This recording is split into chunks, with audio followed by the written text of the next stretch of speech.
This stream is for entertainment purposes. The opinions expressed by the participants might be exaggerated for comedic effect. Harsh language can be used. Thought-provoking or controversial topics may be discussed.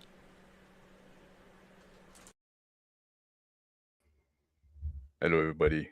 Welcome to Tear Off Your Skin, unannounced edition. So I guess people are probably gonna catch that on the repeat, on the rerun, because we just decided last minute to do one. Yeah, but it's a How you doing, scheduled Phil? time, right? No.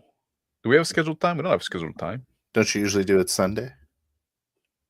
I've been moving around so much. Oh, jeez.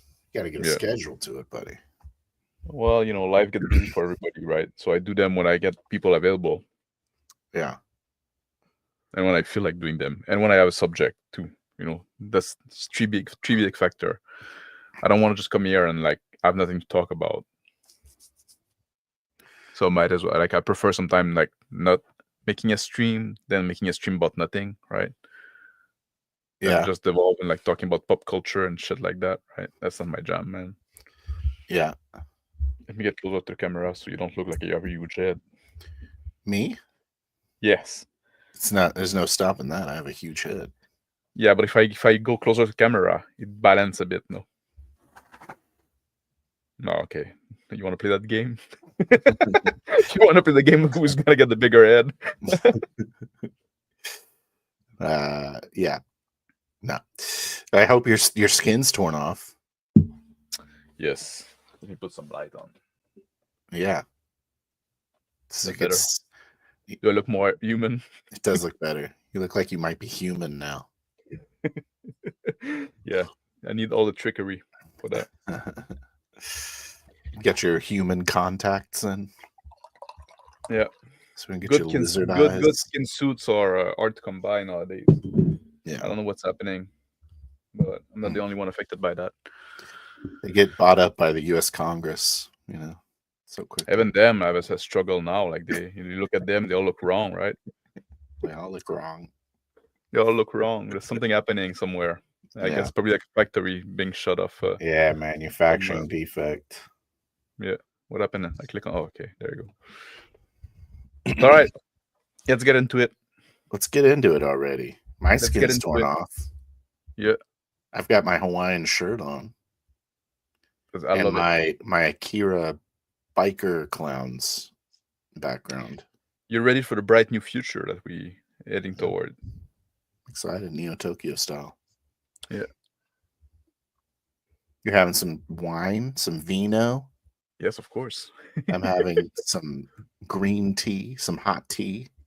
Much more reasonable. What I'm having? Portuguese. I've been having this weird issue in the back of my throat. It's like one spot is sore. Oh yeah. Does that ever happen to you? Like it's wounded. Like there's a wound. It happened to me after a prolonged fast. Oh yeah. Sometimes the back of my throat gets sore. I don't know, it didn't get used enough or some shit. I don't know. Or something is yeah. Do you fast lately? I did a almost 2-day fast. Yep. That's usually after a 2-day fast, my throat gets sore. So maybe that's what it is. All right. There you go. Solved it. That's why we tear our skin off, guys. Yeah. So we can solve. I hope you took something from the show tonight. So what's our real topic, Max? First of all, can I ask a quick question before we get started? Of course. How's Bastard Sword, your hot new role-playing game, coming along?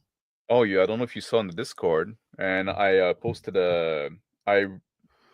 because I reworked the Sophie's dice that we used last time. Oh yeah. To have the Bastard Sword dice, right? And now I have the one with the with the pip, because now I have the Malus dice. So there you go, and give you the result right there, right? So now I got hard to read those Malus dice. I'm just gonna come out and say it. With the pip, well, it's because those are they have no pip on the top, right? You read them on top, so it's a bit weird. D4 with the Malus dice. D4 in Sophie's dice is weird. Yeah, because you see them like from straight up top, right? So it's kind of like unusual. Yeah. D4 are weird in general. They're I not like great dice. I like the But, number to be on. I like the number to be on the base. yeah, that's what I usually do as well. But they look even worse in Sophie's dice, especially with the pip, because with the number at least you can say like you can see the orientation, but with pips there's no such thing, right? But you get the result, like you see it now. You say like result 5 success, right? So you can't have if I reroll- one. You can't have one or no pip on the base. one or no. Yeah, that's what it is. There's one and no pip, like you see in the. Oh you yeah, can that see, is what you have, and it looks worse if it's on the base. Yes, it does look worse if it's not on the base, I because think now you can see like I think red and gold is a bad idea. I don't know maybe what you're doing there. it's red and gray. Yeah, But I wanted Gray. to have like the opposite of the normal dice.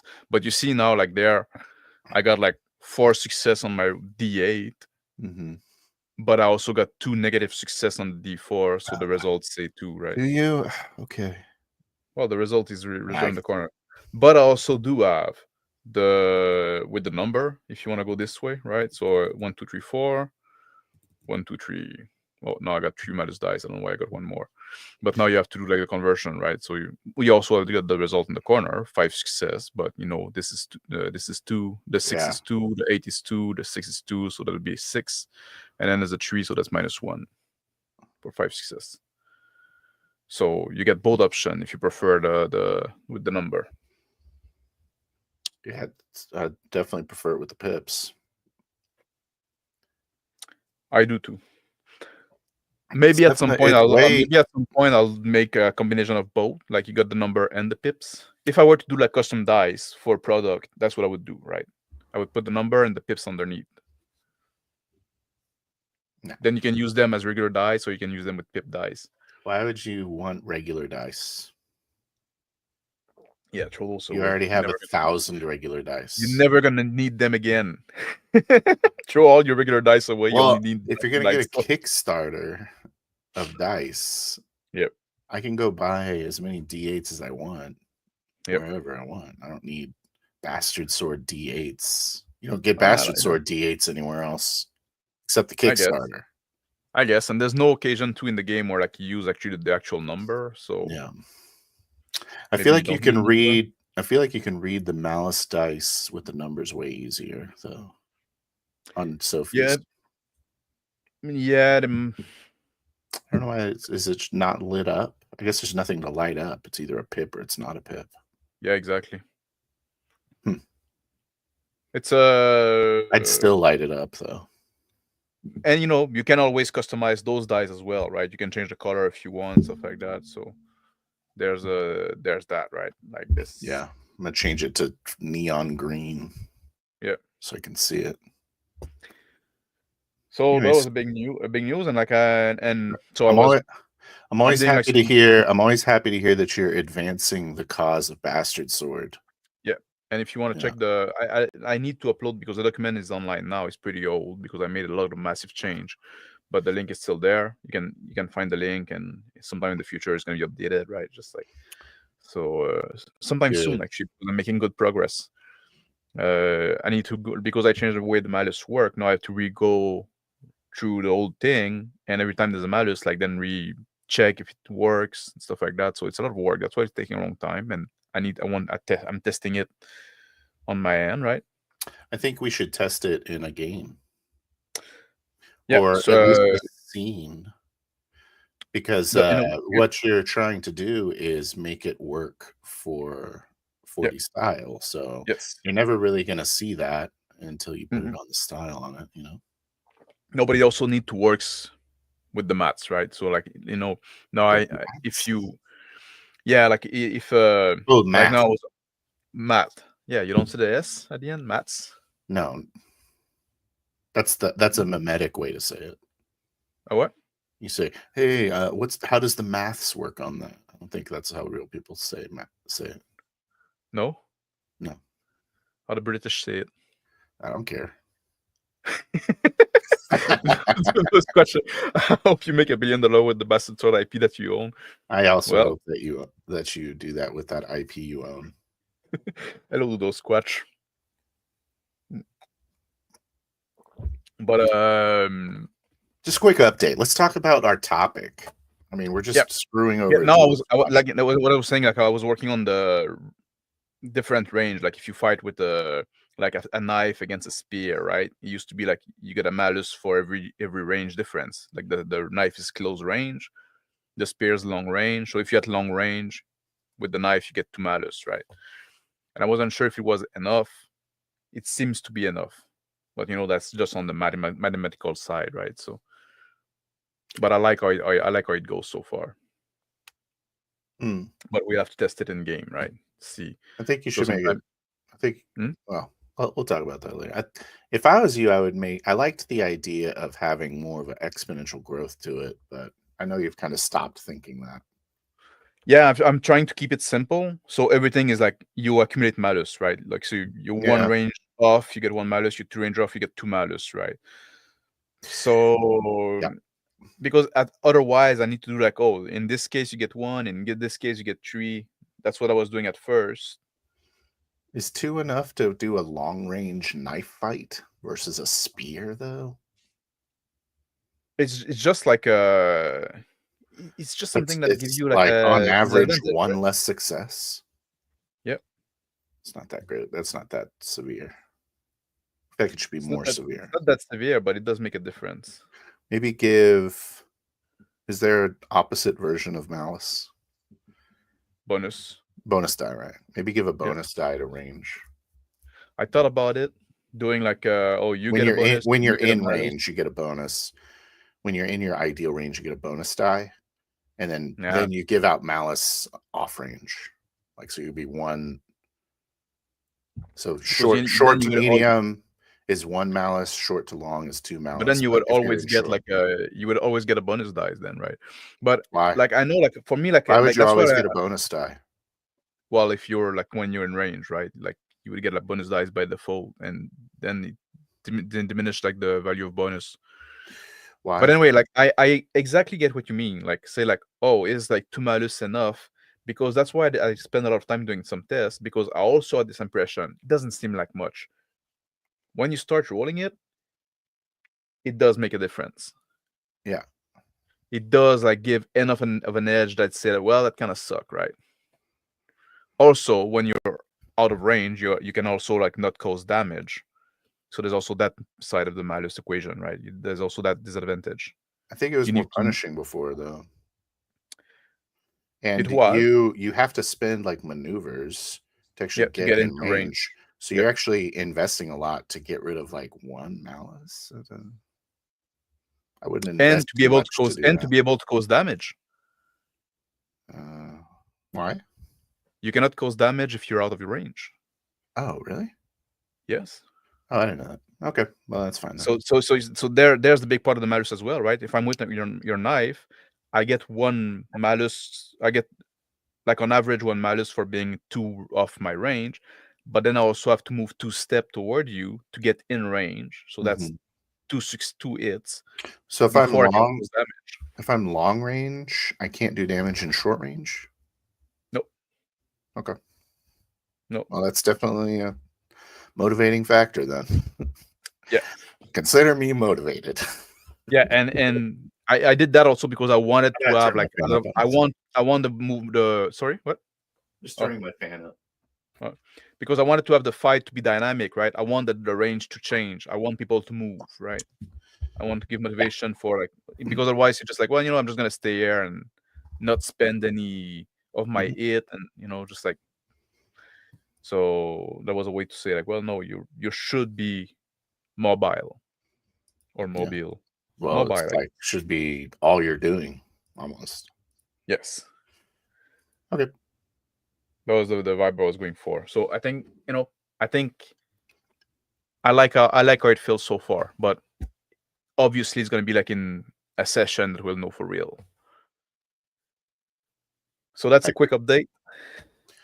Quick update, easy. Quick update. So I'm still working on Bastard Sword. It's still coming up. It's still progressing. But the topic for tonight is about setting. And I don't know if I made a stream about that or I just talk about it because sometimes I talk about stuff off stream, right? I ramble, and then I forget if I talked about it on stream or not. So if it's a repeat, well, maybe you missed the other stream. If you didn't, tell me. I'll pretend like I haven't heard you say things before, though, for the purpose of the content. Yeah, because I think not all setting are equal for role-playing game. I think some setting are much better for it than not. And I want to talk about that also because like the guys in the Discord were talking about doing a 40K game. And I think 40K is actually a pretty bad setting for, and I would just want to make the stream to tell them how wrong they are for wanting to do something and having fun. And I'm here to defend fun once again. Yeah. No, but obviously also like for one shot, like what I'm going to say here, for one shot, you can do whatever you want, right? Because it's totally different beast. Because a lot of the problem I'm going to raise are more apparent in the campaign, like if you do like a prolonged game, right?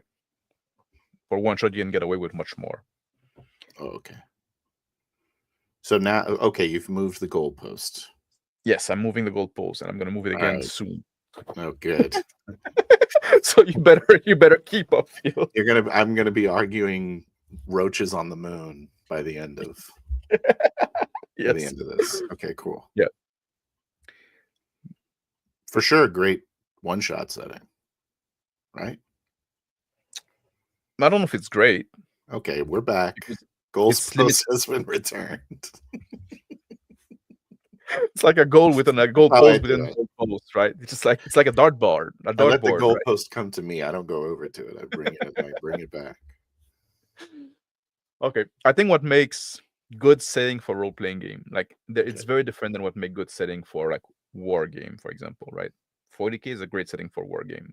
Totally different experiences.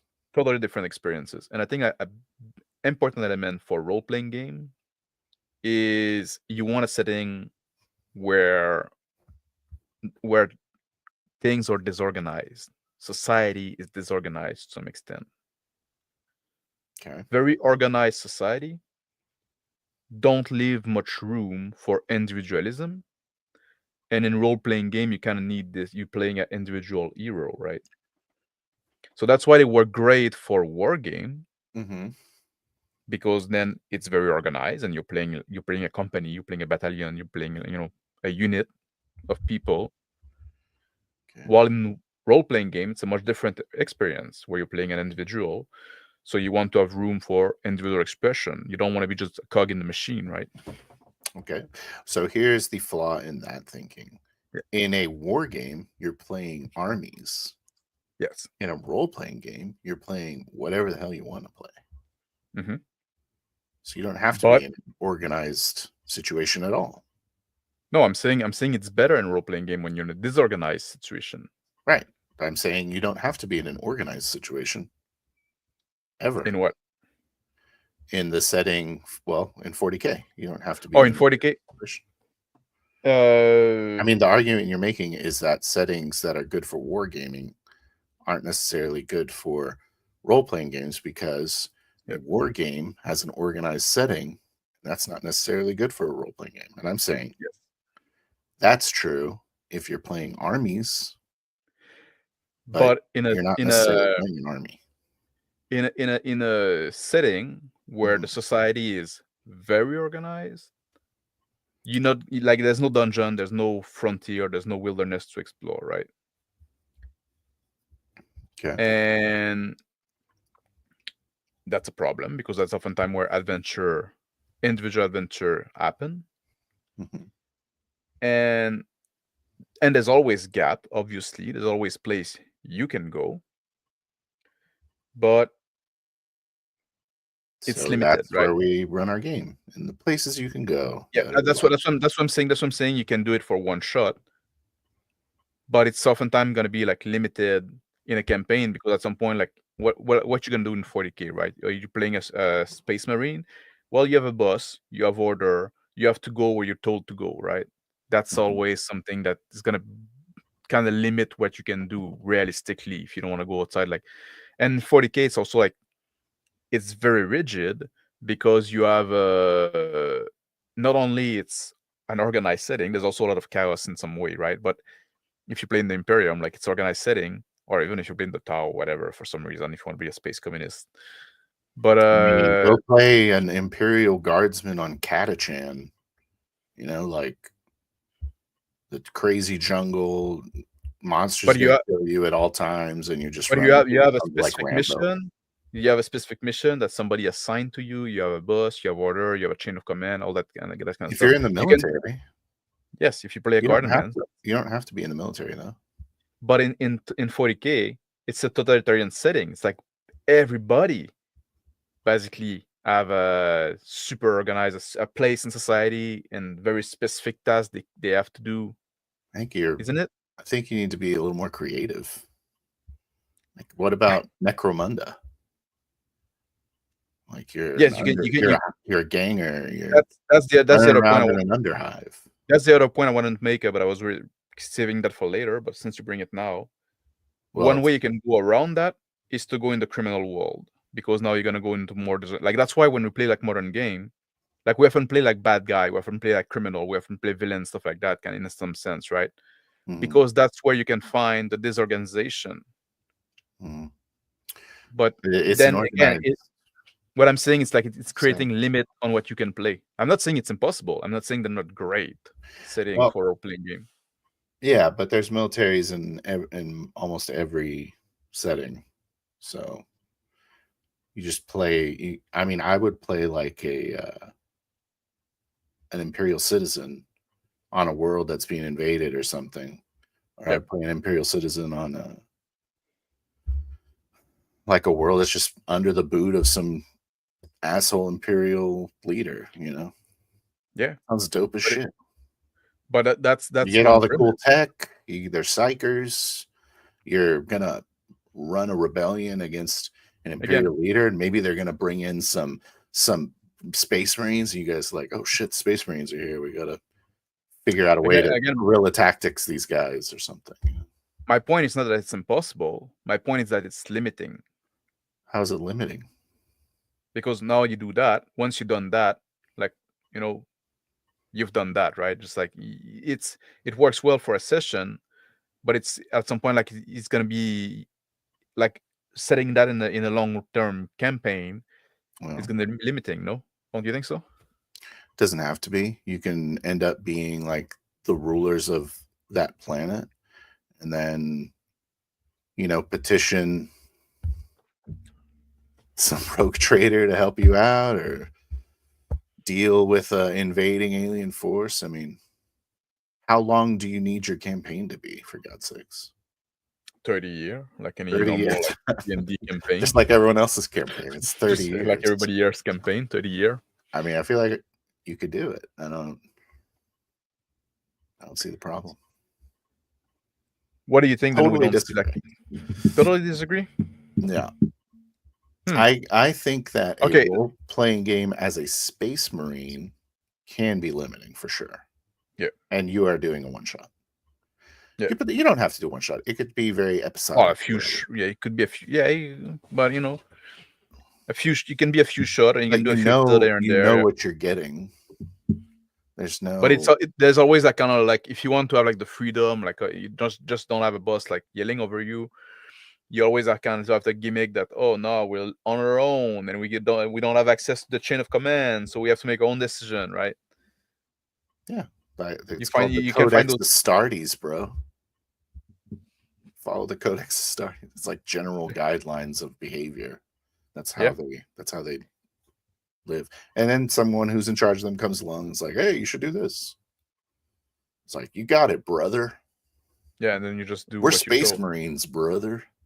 Then you just do what you're told. Sometimes you don't.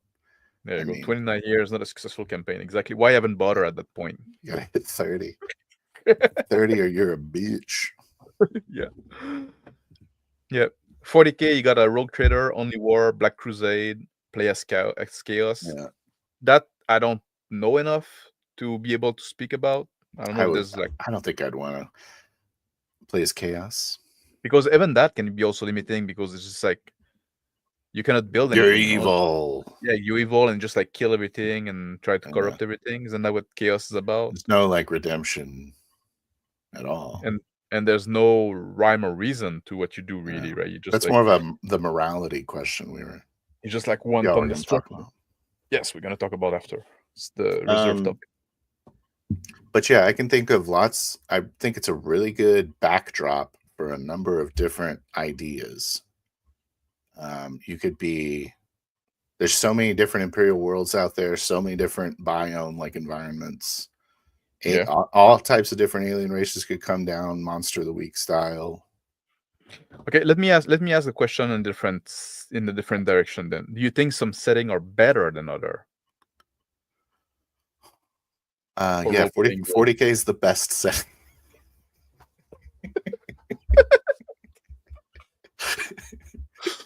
I'm throwing the goalpost in the garbage now. Do I think some settings are better? Yeah. Like give more or less limiting in the term of role-playing game in what you can do as an individual hero, right? For a long-term campaign of 30 years. Like, why don't we see a lot of like Roman time role-playing game? And that's what's weird. You can get that in 40K because there's like far-reaching human civilizations that never got back, that they haven't found and stuff. Yeah.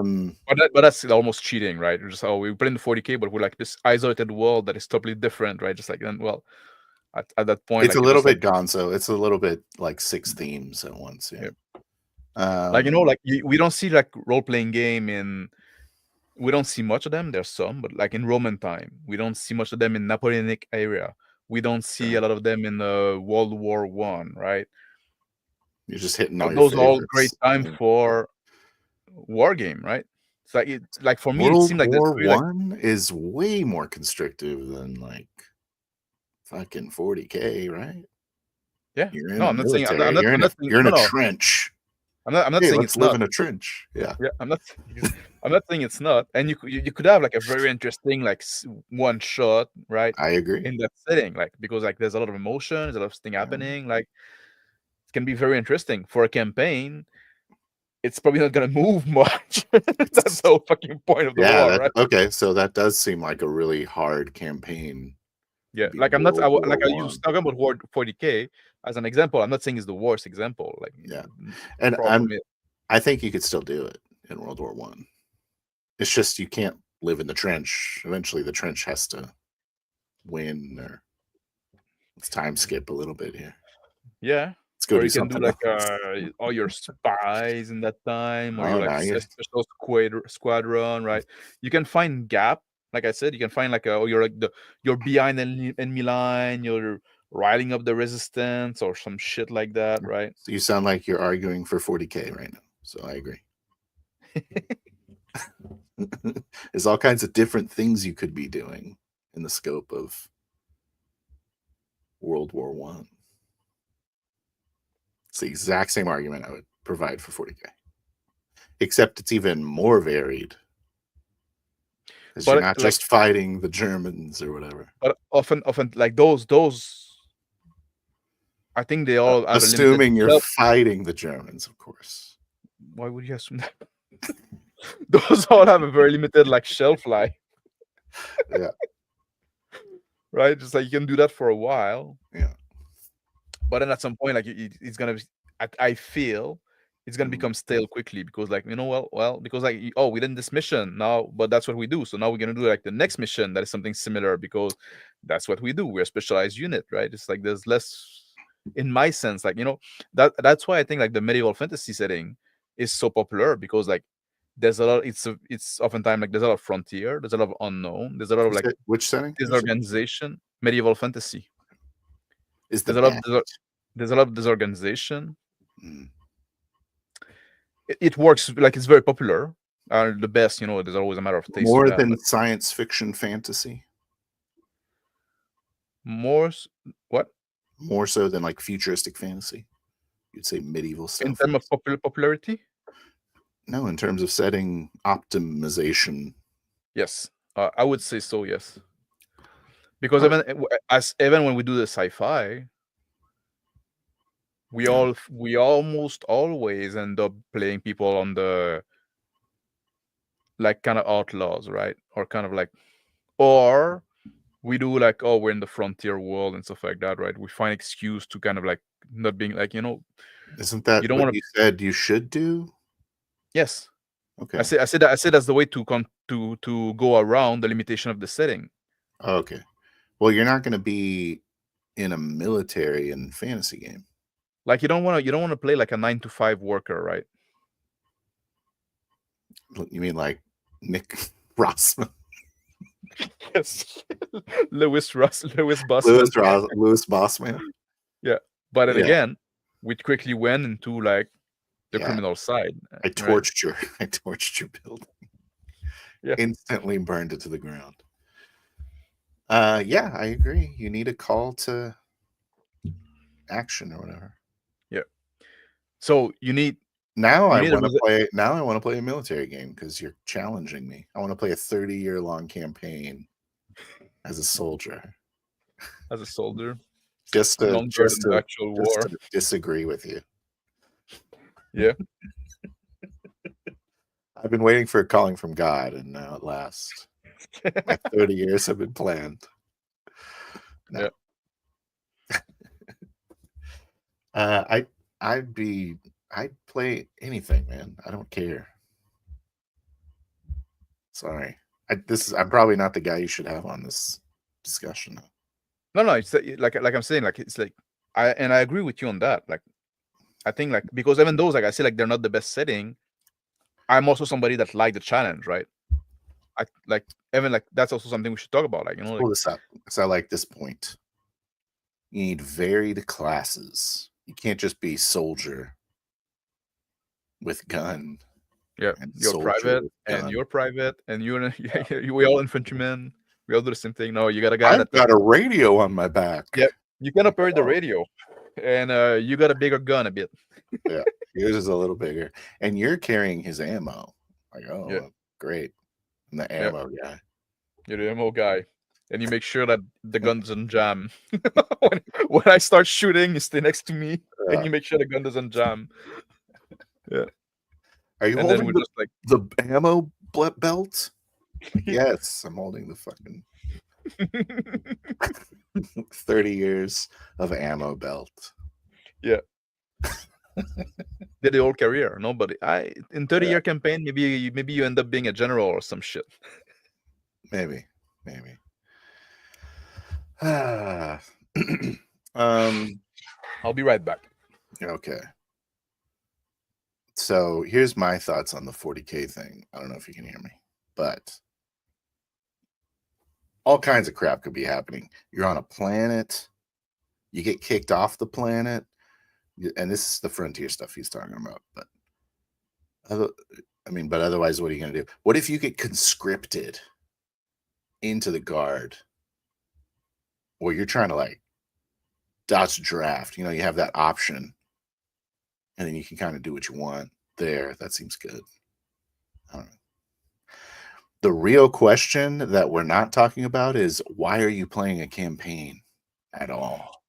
Wait, I want to reply to what you're saying. I could hear you, by the way. Mm-hmm. Like, there's also something I would warn against, right? Good. There's a difference also between like writing a story in that setting. That it's this guy that got conscripted and stuff like that. When you play a game, things can go differently, right? And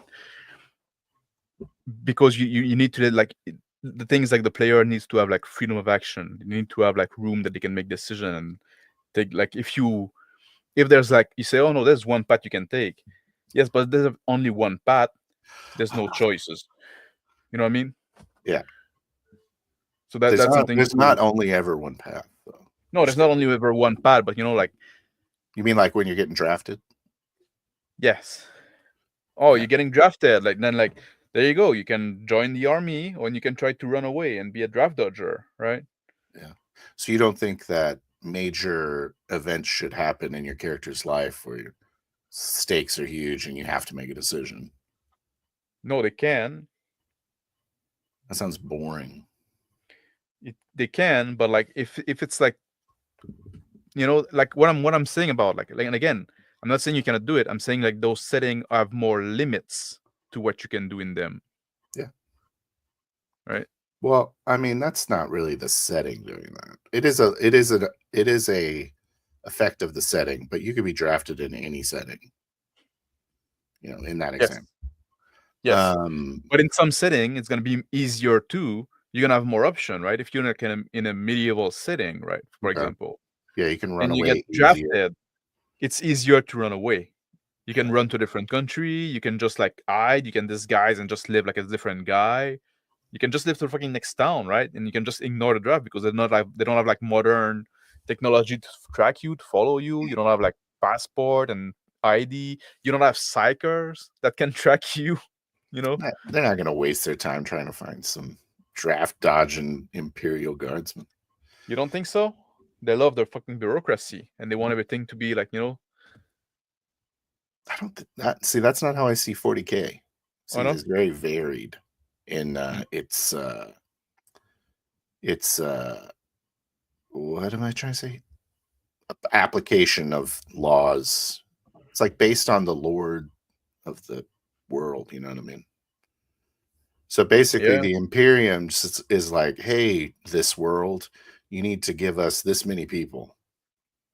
And then we'll bring our ships around later and you can fill them up for us. And then the Lord goes around and does the draft, just like they used to in the in those days. I don't know. It's not like the emperor is like, you have been called and you will answer. It's nothing like that. Yeah, that's the emperor directly calls you. Not what you do. Yeah. Excuse me. I wanted to people talk about like pirates and stuff like that, rogue trader, right? Yeah. Again, that's one avenue you can take, but like a rogue trader, kind of the smuggler. And well, I guess rogue trader they got like license and shit like that, so it's still very regulated. Yeah, they're kind of like privateers. Yeah, privateer. But it is one avenue you can take. But like like I'm saying, I'm not saying there's no. I'm not saying it's impossible. Mm-hmm. But like, you probably don't want to play Space Marine unless it's for a one shot, right? Or like a one adventure, right? Could be on a few sessions, but one. What do you think? I am less sad about it than you are. I don't mind. You're mad about it? No. Like I don't mind playing that kind of structured game. Yeah. Because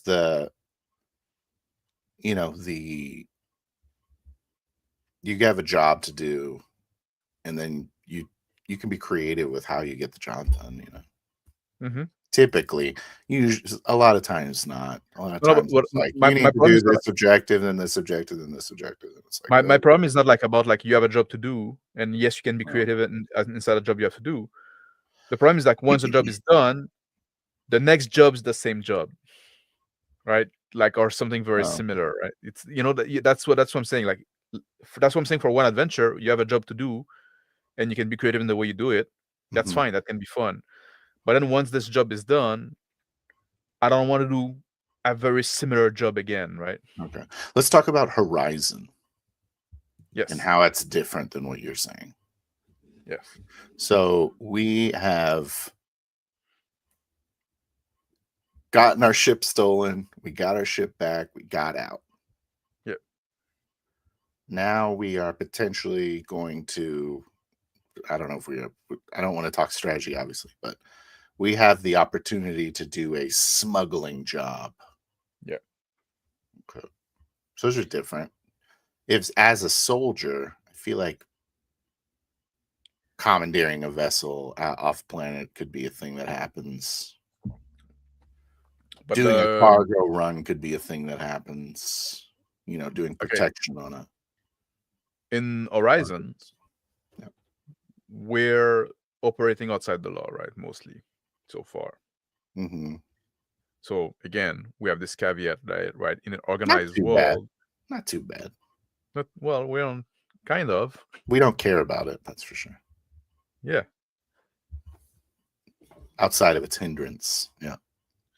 And the smuggling job is definitely like outside the law, right? Mm-hmm. If you look at the boarding party game that we did, right? Yeah. The bank job or whatever. It's kind of like where you got onto a cruise ship or something like that.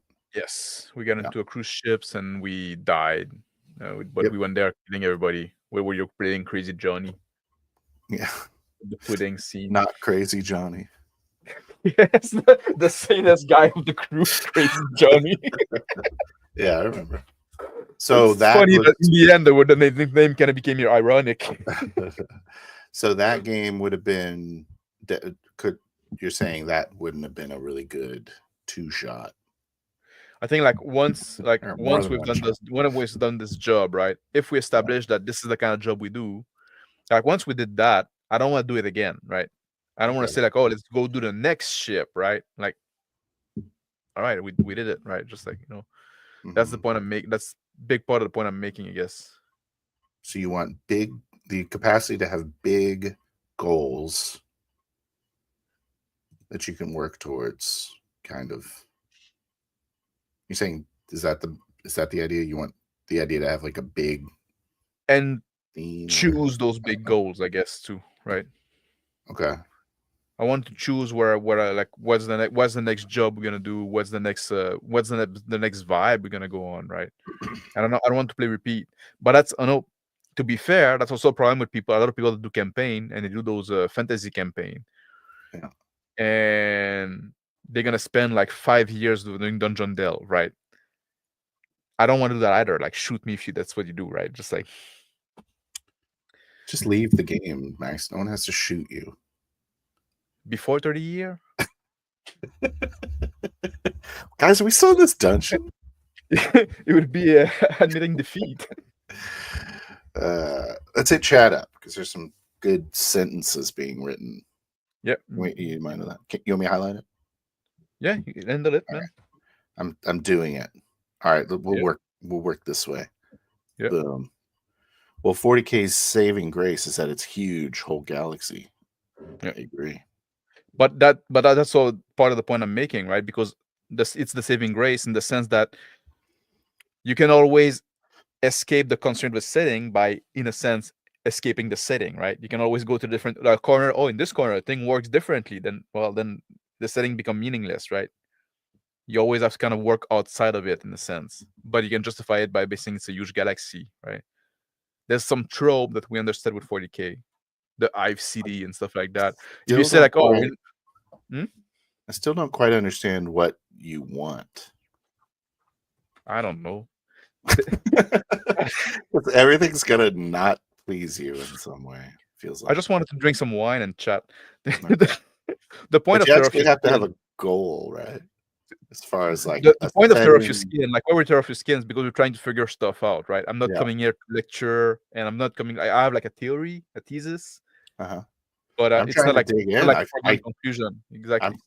Yours is doing this, and I'm like, hey, we got to go in the middle of that circle you're draining. Yeah. All right, that's fine. But that's the whole point. Like we're trying to figure something out.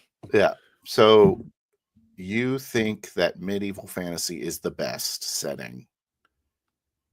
Why? Because, like I said, there's a lot of frontier. Uh-huh. It's understood that why is frontier good? Because it's a place you can go and you don't have somebody on your back to tell you what to do. So you have a lot of freedom of action as a character. Okay. So you want to be able to go to a place that has no jurisdiction. Yes, and there's that. And then there's also a lot of unknown because of the fantasy stuff and stuff like that. That's good. That's also good. You can go into and you can go to mythical place, like we talk about, like some like going to the dungeon, and now the rules of the normal world don't apply anymore because that's not like a normal place. It's a mythical place, right?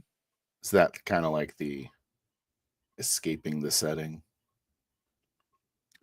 And that kind of I think that's more part of the core of the setting, of the core identity of the setting. Okay. What about like a Necron tomb world? Yes, that would work inside the setting of the 40K. If you send me to a Necron tomb world, and we have to do a mission there, you crash You don't. I don't feel like I'm escaping the setting. But if we say like, oh, we arrive on this planet and now suddenly everything is Old West, right? It's like a Western. Everybody like act like it's 18th century America, right? Just like literally now our Horizon game that you discovered. Oh, that's true. But like now you're skipping the setting. Yeah. Okay. Right? For 40K, like Horizon, the setting is what we do of it, right? And we say it's a space western, so that it kind of can do that though. But that's fine. I think I understand. Like, and in a 30-year campaign, if you do that like once, I'm like, I wouldn't like bat an eyes, right? But if it's every time, like, oh no, this world is like, at some point you need to like see Anacron tombs. You need to see a Forge world. You need to see this world mountains are made of candy canes. Exactly. Like, in this world, there's no war at all. Everybody live in peace. But in the future, there's only war. Not here. Not here. Everyone's happy. Yeah. Orcs and Necrons live together. Not all wars are 20+ years. So central to a certain war, the time is constrained. That's true. So you're saying all major conflicts do not make campaigns. Central to a certain war, the time is constrained. He's saying like you can't do a long campaign in World War I. I think that's what he said, because it ends. Oh no, your campaign can be 30 years, but it's only like 6 months in game time. Yeah. It just took 30 years to play through it. Thank God for that. Pendragon is the worst setting for RPGs. Oh, hot take. I like the system. I like the system of Pendragon. Yeah. I don't like the Pendragon campaign, right? Very much people telling you what to do, right? Yes, and I don't like that. I just like the system. Yeah. I played a lot of Pendragon, never with like I tried once to do the Great Pendragon campaign, and I say like, well, this is kind of trash. Yeah. Also, I prefer Paladin than Pendragon, to be honest. 30 years would be a lot of time jumps. It's true. Once per. Well, no. It's 30 year of like running the session. It's not 30 years real time. Game. 30 year real time. Like I said, it's 6 months in game time. 4 weeks. Yeah. Yes, 4 weeks. You went from level 1 to 20. You're a god in 4 weeks. Yep. All right. Sounds good. Mech warrior. If your character doesn't have a mech, it's kind of awkward. Yeah. That's also if other characters have mechs and your character doesn't have a mech, it's awkward. Yeah. Well, but also, if you play Mech Warrior and you never get into a mech, I'm fine. Is that such a this is something that happened to me a while ago. I argued that it would be kind of cool to have a setting where there's kaiju running around. Yeah. And I know there's a Kickstarter going on with it's a kaiju Kickstarter, but I don't mean you're fighting by Greg Lambert. I mean it's sort of similar to like a zombie apocalypse. Is that like the Kickstarter of Greg Lambert of Duel? He came on my channel before of Dueling Dragon Adventure. Okay. Yeah, I got to go check it out. Go check it out. I almost have the link. Did you back Kaiju versus Mech? Did you back it? Are you getting a copy? No. Others should though. Maybe I should. Actually. Anyways, I was arguing that it would be kind of a cool setting if you were running away from like kaiju. I thought that would be a cool game. Yeah. But I don't know if that would be cool. I'm curious to try it. But like basically you can't do anything with kaiju. You're just gonna run around and you're trying to avoid them. The kaiju is kind of like I said I wanted to play the setting of Cloverfield. I think that's how it came up. Yeah, because the kaiju is almost like it's almost like an environment, like it's like a tsunami or some shit like that, right? Like it's about like a survival. It's a force of nature. That's what I'm looking for. Yeah. Yeah. I wonder what that game would be like, if it would be good at all. Don't know. Hey, y'all. Hey, Trout. Nemesis. Hey, hello, Trout. Could be a veteran, recalled to active duty, given a rank boost, named John Rambo. Yeah. you're coming back home, and now where the real adventure happened. Yeah. Nice. They drew first blood. Azimuth sees a fox or a cat. What's the name of that? What's the name of that game? Oh, you have a cat. Huh? I have a cat. He saw your cat. Yeah, I had to get up because of there was some cat fight actually. It's getting out of control. Me, yeah. I'm trying to have them like get along. And I have 2 cats that never got along, and I'm trying to get them along now to get along. And they're not listening to you, are they? Cats, you know. Yes. Yeah. Were you gonna say something relevant about John Rambo? I'm trying to find this the name of this game of the Kaiju one. There was a tweet about it just a minute ago, but can be a private contractor, arms dealer, smuggler for lots of things. Any kind of war setting, you can do this kind of thing. Yeah, but again, a lot of them like arms dealer, smuggler. You again go into the. It's exactly what Max wants, but he sees it as a flaw, and I'm not sure why exactly. No, I'm not saying it as a flaw. I'm saying as a limit of the setting. If you have to go through there, but it is the setting. The setting isn't changing just because you have decided to not have someone in charge of you. You know what I mean? No, but I'm saying what my whole argument is that it's a limit. Like their setting are more limited. Like there's less room to be just a plain old good guy, a hero, right? A hero, yeah. I don't think so. You don't think so?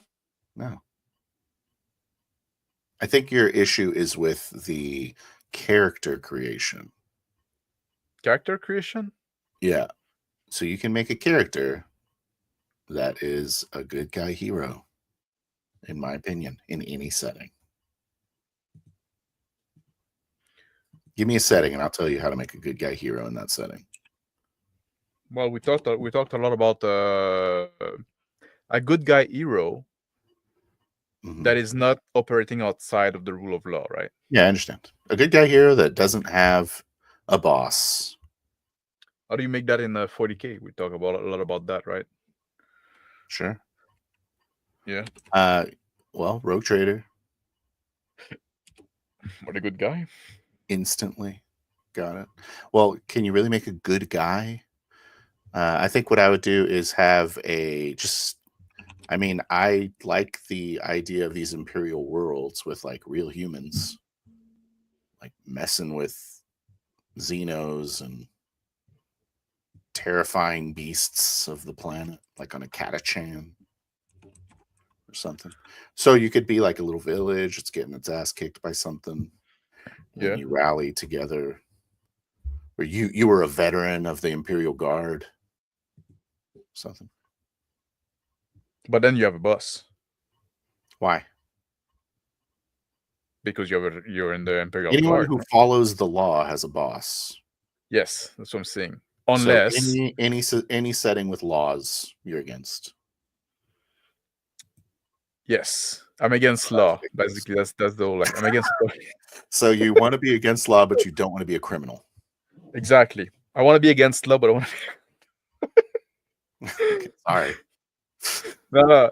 Like there's that's what like the medieval fantasy because that's why it has to be medieval. It has to be no civilization. That's what you need. Because like there's gap in the law, right? Like there's zone, like you're not like there's just no law that apply here, right? It's an like. Right. So I guess that gives you a lot of freedom that you can be a good guy. In my setting, I kill the mayor, and then boom, I've killed the mayor. Now suddenly you're a good guy. Suddenly there's no one in charge. It's just. But you killed the mayor. Well, I killed the mayor as a GM. I didn't kill him. I'm not killing the mayor. I'm a GM. He died because an alien killed him. There you go. I got it. Titans of Fallen Earth. Boom. Is that what you like? Yeah. You can always play anything, but you are cut off by a collapsed Stargate, cut off from the Imperium. Boom. Now you have Space Marines, no communication with their boss. All they have is the Codex Astartes. Yes, follow the code. like I said, you can do that once, but that's the kind of gimmick, right?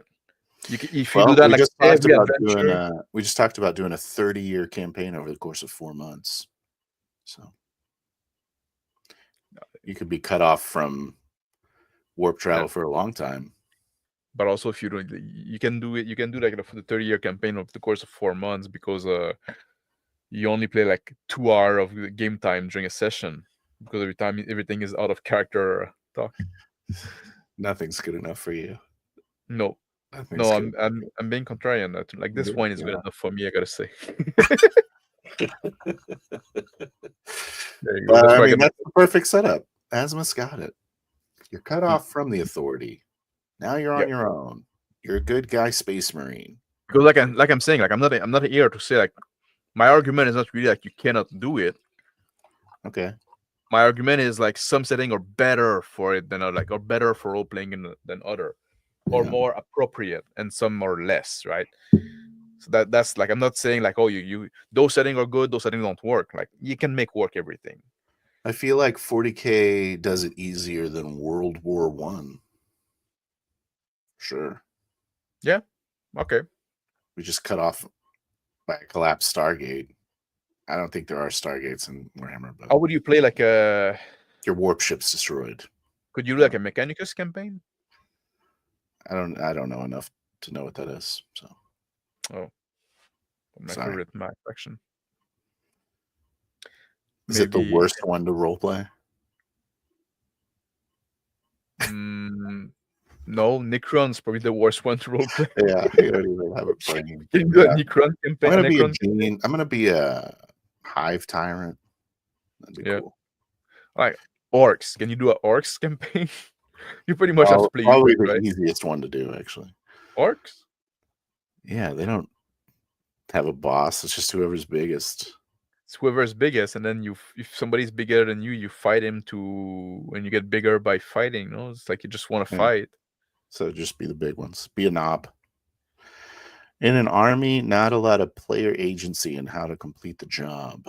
Yeah. Follow a uniform code of justice, avoid war crimes, honor diplomatic relations with allies, or have morals. Well, you kind of war crime also. It's war, so you can just all relax about that. Yeah, take it easy. Take it easy. As a French Canadian, I can, war crime, just like their suggestion. Yeah. It's called propaganda. And usually like they're defined after the war anyway. Who writes the history books? It's not a war crime the first time you do it. That's where the war crimes are. Yeah. Awesome. But yeah, I mean, being a good guy is a code. You have a code. Yeah. Right? But you can choose it.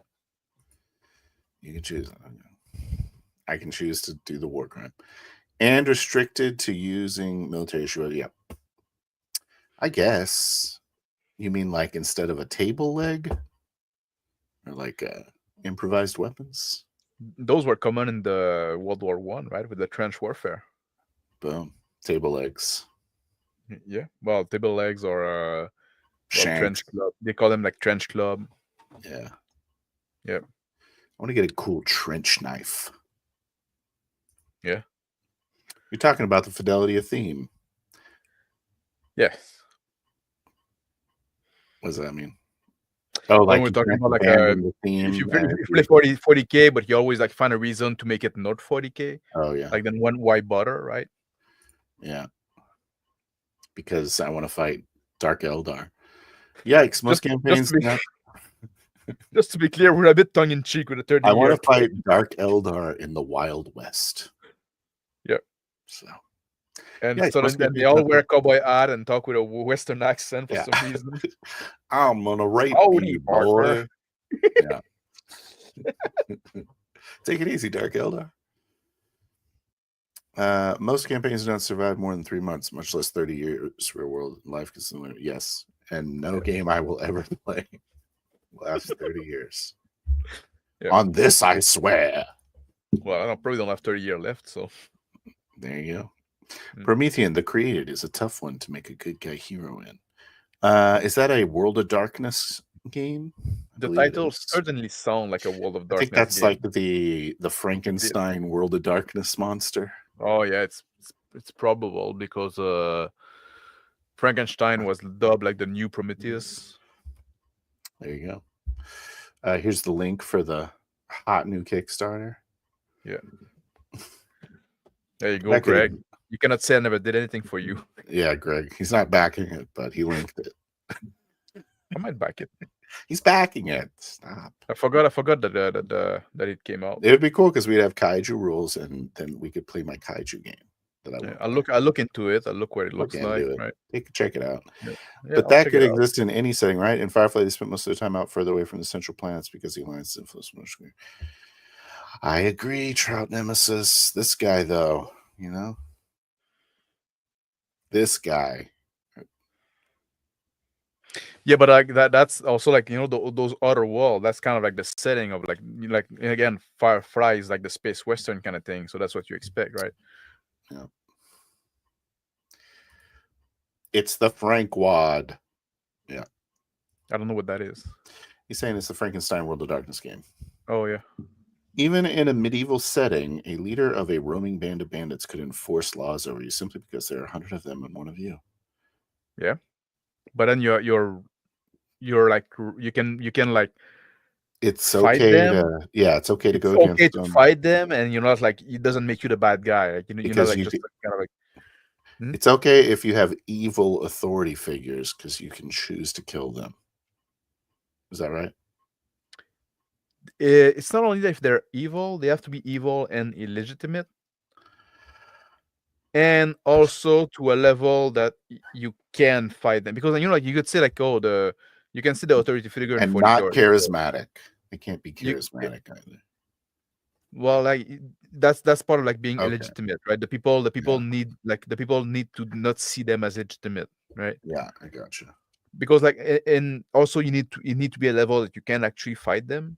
Because in 40K you can say like the other leader or corrupt, but good luck fighting them as a little party of adventurer, right? It'd be silly, right? To be an assassin. A group of bandit, yeah, sure. World War I Vampire Massacre. That's what you do. That's also World War I the backdrop for a supernatural game. Yeah, that's also one thing. That's also one way to like when they do like those modern game, there's always another layer added to it. Either you play a criminal or you play like something super like Call of Cthulhu or Vampire. You add like a supernatural layer to it, so it gives you this or YouTube tech influencer. YouTube tech. There was a supernatural layer to it. Oh, I couldn't stand it. A criminality. I couldn't stand it. I had to throw a supernatural element. I was like, nothing's happening. He's just gonna. Yeah, I'm just gonna go see my mother. Yeah. But that was making a point. I guess I have to make him meet death. What if totally do an orc campaign? Okay, that's a good point, right? You look in this Lewis Bussman game. Yeah, Lewis where Bussman. I was playing this regular guy that got this electronics shop. Yeah. And you want to go see, and he got a bad day, and you want to go see his mother, but the guy's not insane, he's not crazy yet, right? Yeah, but then like you weren't doing anything. Yeah, nothing happened. Like you play a normal person, so it's gonna be normal life. It's gonna be normal shit happening, right?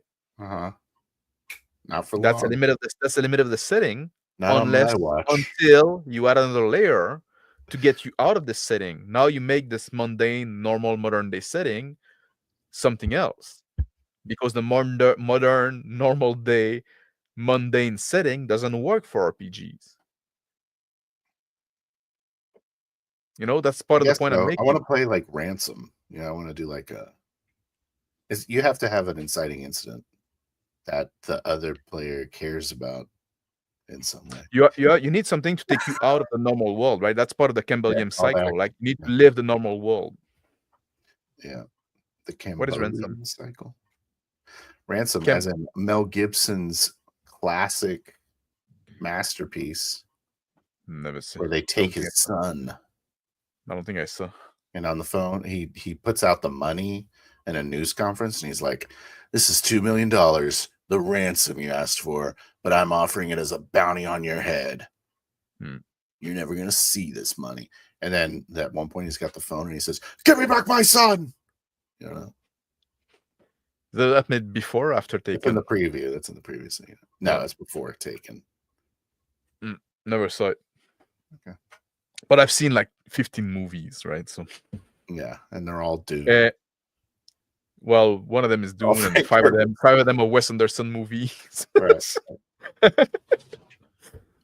Oh, also, hi, K Dolo. I don't think I said hi to you yet. And Azimuth, hello. I don't know if I said hello to you either. Hello. Twilight 2000 RPGs and military style. Yep. Don't know much about it, to be honest. I keep hearing about it. I'm curious about it. I know it's a free league game. Free league. Yep. So that means the 20s? Or that's Modiphius? That's Modiphius. Free league is the same as Forbidden Land, or we looked at some point at Coriolis or Alien RPGs. Okay. That's the kind of like their D6 system, but I think I'm not sure about the Twilight. I don't think I've ever played one. I like Forbidden Land. We need to play it at some point. Oh, here we go. Look at this guy. They're talking about it. Look at these guys. I want to do an alien game, Twilight 2000 rules based. Yep. Colony building competition. Yep. I almost did an alien game, but it's like they know the alien's coming. Yeah, that's interesting, Kedolo, what you say that, because like the actual Alien RPG is also made by Free League, and it does use like the kind of, in my opinion, a worse version of the Free League rules than they have in Forbidden Land. I was going to do that exact same thing though, building a colony, and then see what happens. But heck yeah. K-Dolo's got good ideas. There's a live stream. I missed it all. Hello, Zonalar. Oh yeah, I didn't even post in the Discord. I've been very bad with this one. Yeah. K-Dolo, I feel your pain. Finding a good group's like putting together. Is ready to it. One of the reasons for the 4D movement to root through the weak-souled. Yeah. The weak soul. We're always weighing souls. Leave it to Beaver, Vampire the Masquerade. Yeah. Mr. Roger.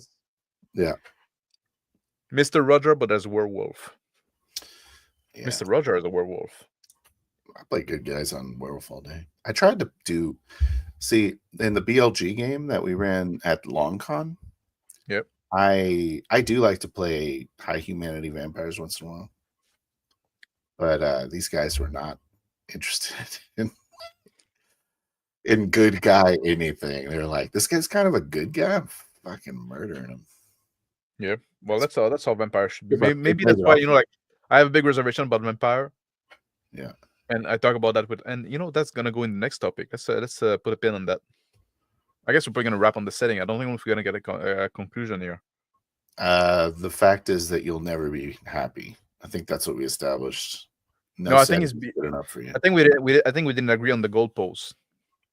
Okay.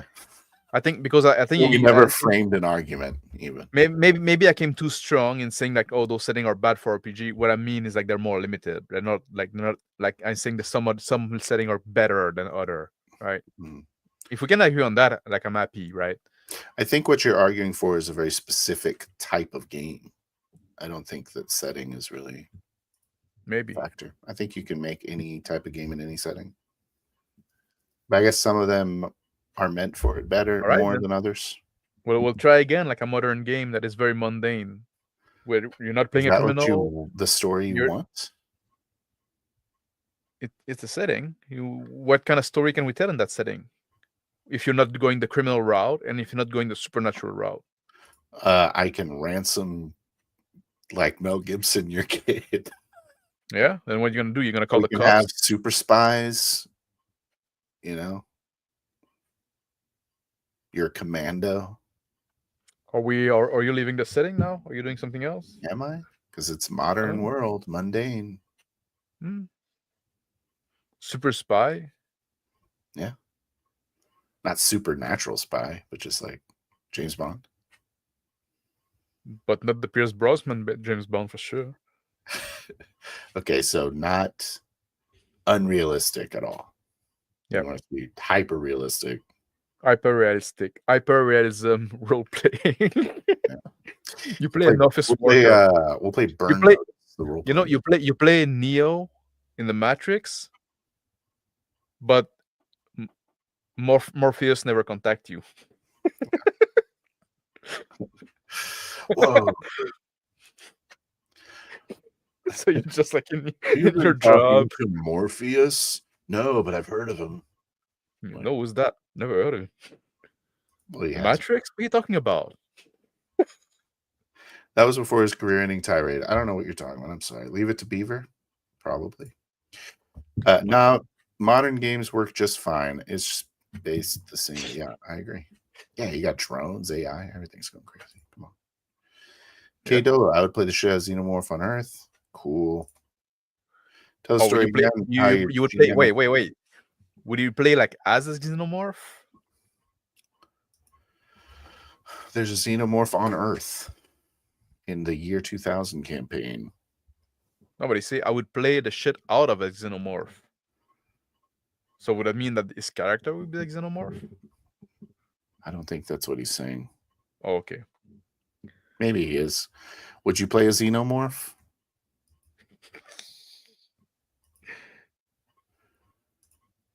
Tell the story again how your GM at the con ran a game out of a book and ignored every turn you took. Oh my God. Yeah, that was the worst game I ever played. It was so weird. Like playing a game where they read the module. Was he a good reader at least? He was pretty good at reading. He was an English major.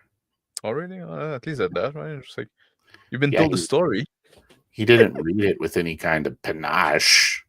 Oh. But he pronounced the words well. That's more than I can do. I was like, wow, this beats Max any day of the week. Yes. He's definitely a better GM than I am. I can barely speak. Yeah. And I can't fucking read. Yeah. God. It was crazy. Like we'd say things, he'd be like, oh, that's interesting. Back to this paragraph I'm reading. That's basically what happened in that game. It was the worst time of mine. It's like, oh my God. 2 hours of trash. 2.5 hours. I think I left. Yeah, I left and I was like, all right, I'm going to go get a drink or something. And came back and they're like, doing it. I guess BLG is, they said that they play one-dimensional games as their home game. They have fun with it. So they could do it, but they said they didn't like it either. But that's also something I said, right? Just like to be honest, I prefer 1D game than 2D game. Because 1D game, like if you know that's what we're gonna do, and it's just about the social thing, and we can just make joke and stuff like that, you know, I can do that. I can just like shoot the shit and be serious and stuff like that. If you want me to be serious, but you're just gonna fucking tell me a story and just talk out of, like, well then, like, you know, it's like it's the middle of the road that, like, well, I think no, my issue is if I'm gonna go to the game, I need to know beforehand. Yeah, I need to know beforehand, and with 1D, you know, I assume it's gonna be with my friend, right? Just like it's something we do for a reason to get together. No, it's gonna be with a bunch of random stranger nerds. That I don't want to do that. Oh, you sure? Forget about it. You sure? No, no, man. The best part was BLG being in it. Yeah, and then, but I had to be like some hick preacher, and I just couldn't get into it. Oh, really? He was no Father Sisman. I'll tell you that. That was a hard to top. Azimuth, I was thinking more like series of colonies. Okay, let's stop reading. I love you guys, though. Oh, wait, he's talking about Ransom. Ransom was before Mel Gibson's. Oh, that's what you were talking about. The career ending triad. Yeah, Well, you call it career ending. Before he mentioned the Jays. You call it career ending, and it's just like, you're just a real Ant-Man, right? Yeah. Can't wait for his next movies. Oh, you know what I was thinking? You know, we were talking about movie stars. You said Kevin Bacon is like a guy you would watch a movie just because he's in it. No, Nicolas Cage, I said. Oh, that's Nicolas Cage. Yeah. Mel Gibson. Yeah, same. Mel Gibson is one guy I would watch a movie just because he's in it. Just because Mel Gibson's in a movie, I would watch it. So that's at least also like that's my qualifier for a movie star. Yeah, like if I'm gonna watch a movie because the guy is in it. It's going an occasional anti-Semitic tirade. Yeah. And then we are all in. All right. Okay, feeling makes fun. All right. Okay. Yeah. All right. Let's go back to talking. Yeah, he said, yeah. No. Okay. Only human. All right. Back to talking. Do you want to move on topics? So right, here's my conclusion. There. People don't know they're playing 1D game. They think they're playing 3D game until and even when you explain to their friends, they don't fucking get it. Yeah, a 1D game, everyone has to be playing a 1D game, just like everyone has to be playing a 4D game. Yeah. If someone's not playing a 1D game, they're really upset about it. Yeah. They're like, what the fuck am I doing? God, let's wrap that topic. I feel like we're making no progress. Are you willing at least to give me like some concession that some setting are more limited than other? Nope. Okay, let's move on. I love you, man. You haven't budged me even in the slightest. Okay. No, I'm sorry. Did I? Well, do you think that 40K could be a good setting to run a game in? Yes, but only for a short burst. Okay, that's all I want to play anyways, so that works for me. I'm happy with this Horizon game, though. I think we should talk about campaigns being good at all. How long is a good campaign? If you wanted a campaign, how long would you want it? I used to set up my top would be 18 months, but I think and that's probably like playing.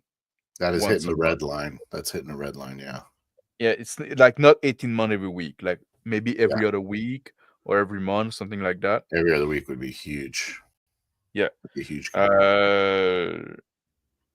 But now, like I feel like even that it's probably too long, right? We're getting this Horizon game weekly. Yeah, I don't have a problem with that. I don't know, like we signed up for 6 months. Are we still gonna have some juice to draw? I'm ready for some major events to happen, like character altering events.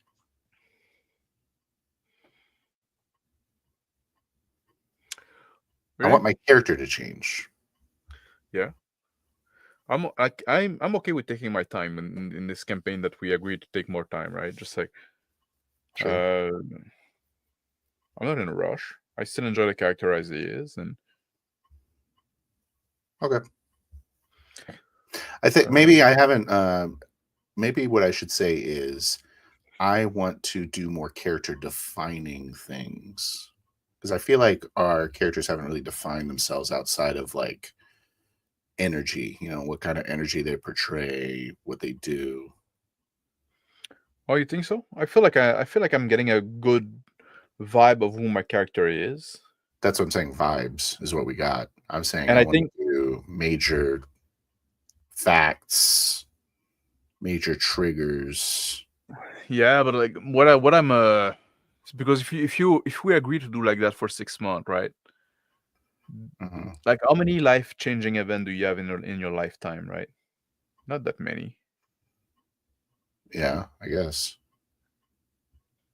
So you cannot have one like every fucking 3 session, right?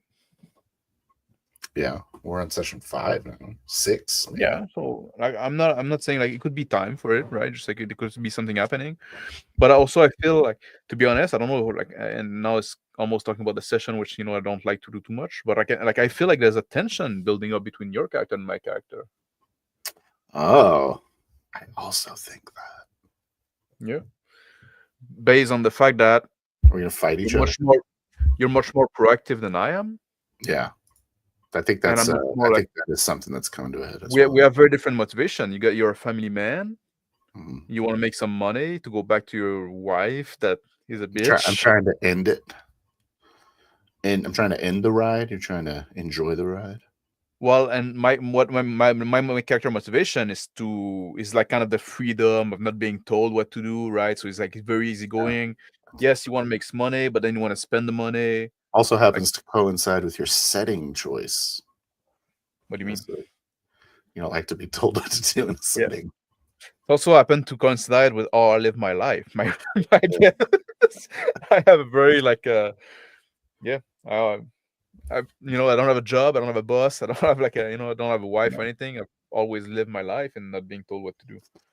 Maybe I have issues. Maybe I have personal. Maybe it's therapy I need, not a setting. Make this stream about your issues. Yeah. No, I'm joking. All right, let's talk about something else. I think 6 months. Talk about a campaign. Yeah, 6 months is fine, but there's also a question of vibe, like when it ran its course, right? Yeah, I don't think every week for 12 months is good. No.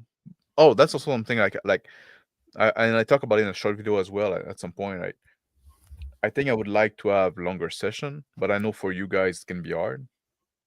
Yeah, we need to start earlier if we're gonna do that. Mm. Yeah. I agree. I wish they were longer. I want to do more 4-hour sessions. We only did like 1 4-hour game ever. Yep. That's something maybe we can do around the holiday and stuff like that. Like I was thinking about that today. I want us to try at some point like an extravagantly long session. Yeah. See how far we can push it. Like fucking 6 hour, 8 hour, 8 whatever. hours. 8 hours. Jeez. Could we do it? Let's do an 8-hour Warhammer 40K game. Is that the move? Oh, what setting? What setting? Should we do it as a no prep challenge? 8-hour no prep challenge? 8-hour no prep challenge. Well, easy. I wouldn't be opposed to that because I'm afraid that whoever is gonna pick to be GM for the 8-hour session will be very tempted to prep. Yeah, that's true. Maybe that's the move. Maybe that's actually the move, doing the fucking ultimate 8-hour prep challenge. 8 hour. How you have to fucking show up. We roll with the GM, and if you get picked, you have to fucking run for 8 hours in whatever setting we roll. Let's roll. We'll roll it right now. You got 8 hours. Scuffing a therapy session, yet he play in one himself. Yeah, all my fucking role playing is therapy. You didn't know that? When I was playing when I was playing Alex Butkin in the the Cthulhu in the boarding party. No, in the boarding party. The boarding party where you're playing Crazy Johnny. Yeah. I was just like therapizing my desire to slice people's throats and everything. Being a madman. All right, let's see what this. I just want to run through these real quick. So, if you guys plus Crispy played in the Doctor Who setting, who would be the Time Lord? I don't know, but I'd be the hot babe. Oh, that's also oh yeah, but you'd be pregnant by the end of it for sure.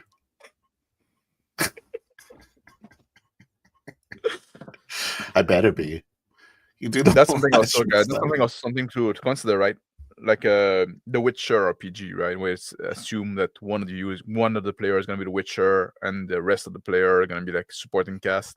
Yeah, just loving The Witcher. I'm gonna play the Witcher songs. I'll be the bard. Yeah. I'm gonna be the guy that shoot a crossbow and look at you being cool. I'm gonna be the guy that goes, "Whoa." Do you think that's the limit in the setting? Yeah. I wouldn't want to play that. Is that a setting limitation, or is that just session 0 planning? You know, that's that's implying in the game that's what you do. Yeah. You're gonna play Geralt or the Geralt like equivalent. Right? There you go. But that game is very bad. Don't want to play it? No. I don't really care about The Witcher. Nope. I'm sure it reads better than it. I never played the games. So. I like the Last Witch, which is like short story. Yeah, then isn't it all like Elric? Isn't Elric the move? Never read Elric. It's too like the main character is an elf, and then there's magic and too much. Like the main character do magic. I'm out. That's 2 strike. I'm out. I think I would read like Solomon Kane. I read Solomon Kane's. I like awesome. those. Yeah, but I'm a big fan of Robert E. Howard. So yeah. We should play the Hyperborea setting or something. Yeah, that's a great setting to play in. A lot of room to be heroes. Yeah, lots of frontier. That's also another question. Like another question about setting. There's some setting where like that are like meant to tell one story, right? Just like, and you play in that setting. Either you do something that is like completely outside the main story, and then like at some point, why fucking bother? Like you want to play Dune, but we're gonna play like, oh, we know we're in this off-world planet where we're like whale fur trader, right? Just like, then why fucking even play Dune at that point? You can. Well, I spent a few months defending this to you. Yeah, we've had this discussion a few times about how I like Dune as a setting. It's basically the same discussion we had. Yeah. So we did basically, that. But we agreed upon on the start that we're gonna pretend we never had this discussion before. That's true. So the benefit of Dune and the benefit of 40K and the benefit of all these other settings is that you have a lot of tools to pull from. I can pull a Bene Gesserit sister into my jungle planet in the Dune universe. I can bring the Trader Guild into my jungle planet.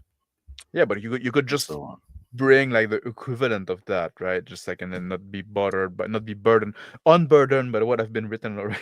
I feel like I am unburdened because it's all already established and you know all the factions already. Okay. I don't have to establish them, reestablish them.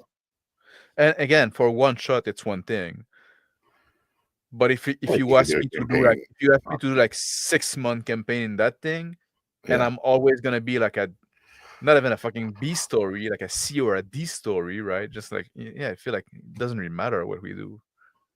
Nothing matters. Is that not clear? We're role playing. All right, let's talk about something else. Is it unclear that our story is irrelevant? Yeah, Max is lazy, doesn't want to read up 6 book to play Dune RPG. I read all the Dune books. Yeah, that's the one. The first Dune books is my favorite books. The book that I read the most. I only read the first one. And I hate the other one. There you go. I really dislike the other books of Dune. I think like they're trash, basically. But the first book is fucking great. Yeah. Yeah. So a story is always going to be pointless, and it's only interesting because you are immersed in your character.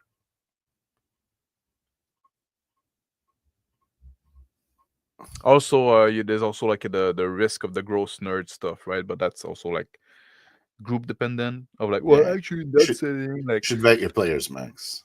Let's tell you. Yeah. Let's talk about morality. Okay, I didn't catch either of the videos about it, so I'm just going to be probably making the same arguments you guys did.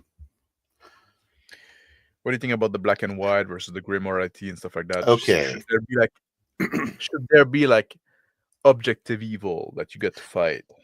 Does that make for better storytelling, better role playing? Let's say.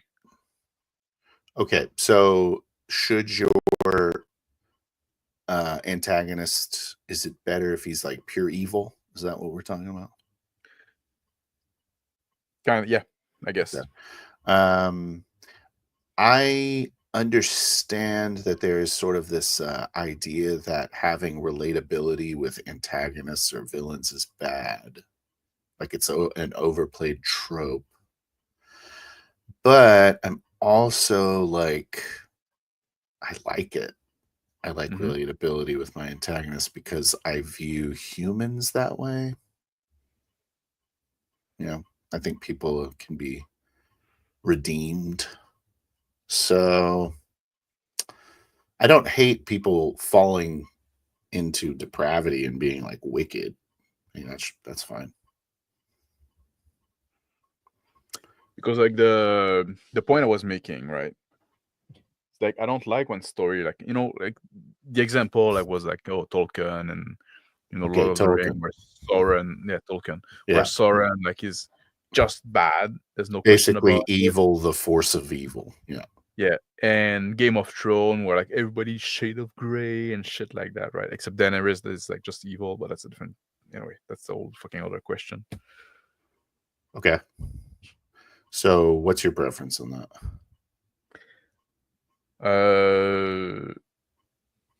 In a role-playing game specifically, Uh-huh. I like the shade of gray better. Yeah. And the reason for that is because role-playing game for me is all about choice. And if you make the bad guy just evil, you have to fight him, right? Yeah. There should be relatable justifications for what evil people do. But Zonalar's right here. If it's pure evil, it's a supernatural like entity. I don't have a problem with that. I think it's great. Yeah, and those work for some case. Yeah. And especially like I think they work even better in like higher level campaign, right? If you do a long campaign and then like the player like our end of campaign, it's basically like cosmic level fucking threat, right? Just like then that's fine, right? But so I don't mind the motivations that are relatable. I don't mind them being like, you know, addiction to like power or debased desires. Base desires. That was also the point I was making, right? Just like people don't choose to be evil. Yeah. Their motivation is something else. Like they want power, they want revenge, they want something, and they're willing to do evil to get it. And I also like close-knit, like I'm like vengeance is a really good evil motivator. Yeah. And protecting those closest to you at the expense of everything is a really good motivator. And I think they're relatable and awesome. Yeah. And especially when they're doing it and it's like insane. Yeah. So like, but also like what I like in role-playing game is like I don't like when you're presented with an antagonist. You're presented with a bunch of people that want different thing, and it's up to the player to basically to choose who the antagonist is going to be, right? Oftentimes, you know, especially like, you know, again, in one shot, sometimes things are different because we want to expedite.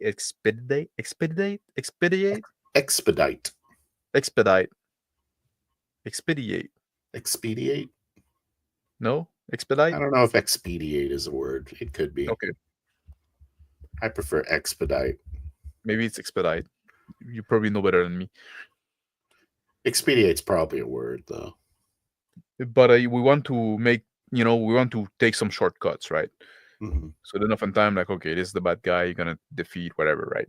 That's fine. But if you play like a longer campaign, you probably want, you know, like with Divot, right? Right. It turned out to be your antagonist in those first session. Didn't have to be. No, he was going to be our employer for a little bit. Yeah. He was a guy that wanted something. And we, you know, was he evil?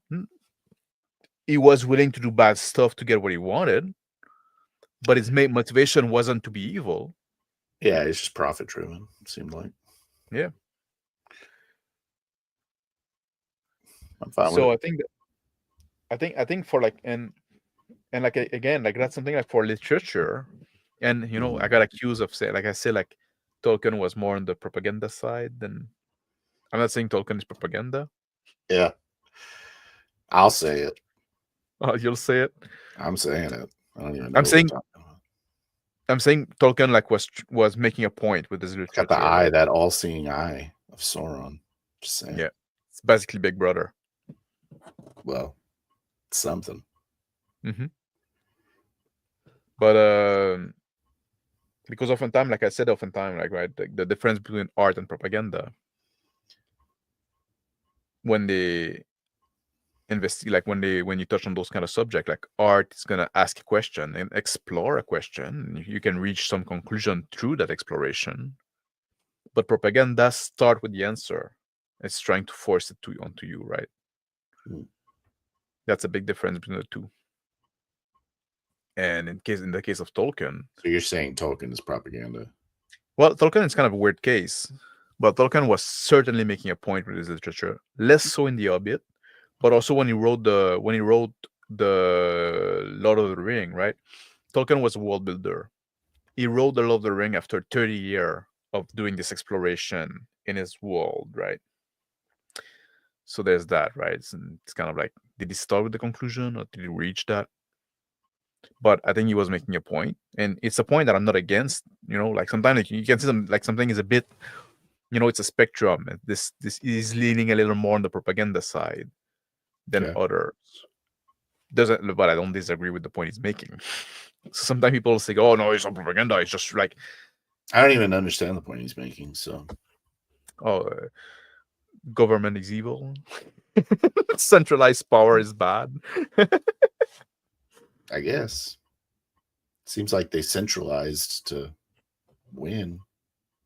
It's about like some people say, and Tolkien like did never say it himself outright, so there's also like this kind of thing, right? But some people say like the ring is like the power of government, and people want to use it to do good, but they get corrupted by it, and then they turn into this, Why does it make hobbits invisible?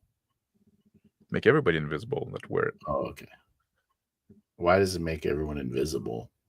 Because then you're part of the bureaucracy. You join the bureaucracy, and then you're in a different realm. You're not a normal citizen anymore. Seems like a weak metaphor. Sorry, everyone. I heard it for 3 seconds. I'm already shooting it down. I don't know it. But it's all about like it's all about like power corrupt, right? It's like when Galadriel say like, "Oh, I can use it for good," and you have a beautiful queen instead of a tyrant. Like it seems like what it's saying is the only way to stem the tide of barbarians is to have a bunch of really well-formed governments working together. Is it? Barbarians fueled by evil. What was Sauron the barbarian? That's Saruman's little orc army, But it was what are they, barbarian, or were they like the bureaucrats? They're orcs, so they're not bureaucrats. Have you seen like in the movie, like, our output is lower, we need to there's this fucking scene about the orc bureaucracy in the movie. You need the W4. Yeah, get out of here. No, there is actually like the orc bureaucracy scene in the movies. Oh, I didn't realize you were being on. I thought. Yeah, no, it's true. There's this orc foreman having a talk with the Saruman about the output being lower than what was planned. It's like a whole fucking thing. Cut more trees. Yeah. Okay. Yeah. So that part. Okay. Yeah. And that's the whole basis for the theory. Yeah. It's all based on that scene for the movie. Not the extremely well-established kingdoms of the races. I feel like those are more legitimate governments than a orc going, "We need more trees." Are the orcs okay? Should we devolve that into a alignment discussion? Are the orcs chaotic? Are we having them? Yeah, aren't they? They seem to be doing the bidding of their master pretty well, right? Okay, yeah. In the Tolkien thing, right? I don't know. I never read it. You never read the? Oh, nerds gonna go after you, man. That's fine. That's fine. What are they gonna do? Break their wrists on me? To be honest, I'm not a fan of Tolkien's writing either. Like, I'm more a word guy, like I said earlier.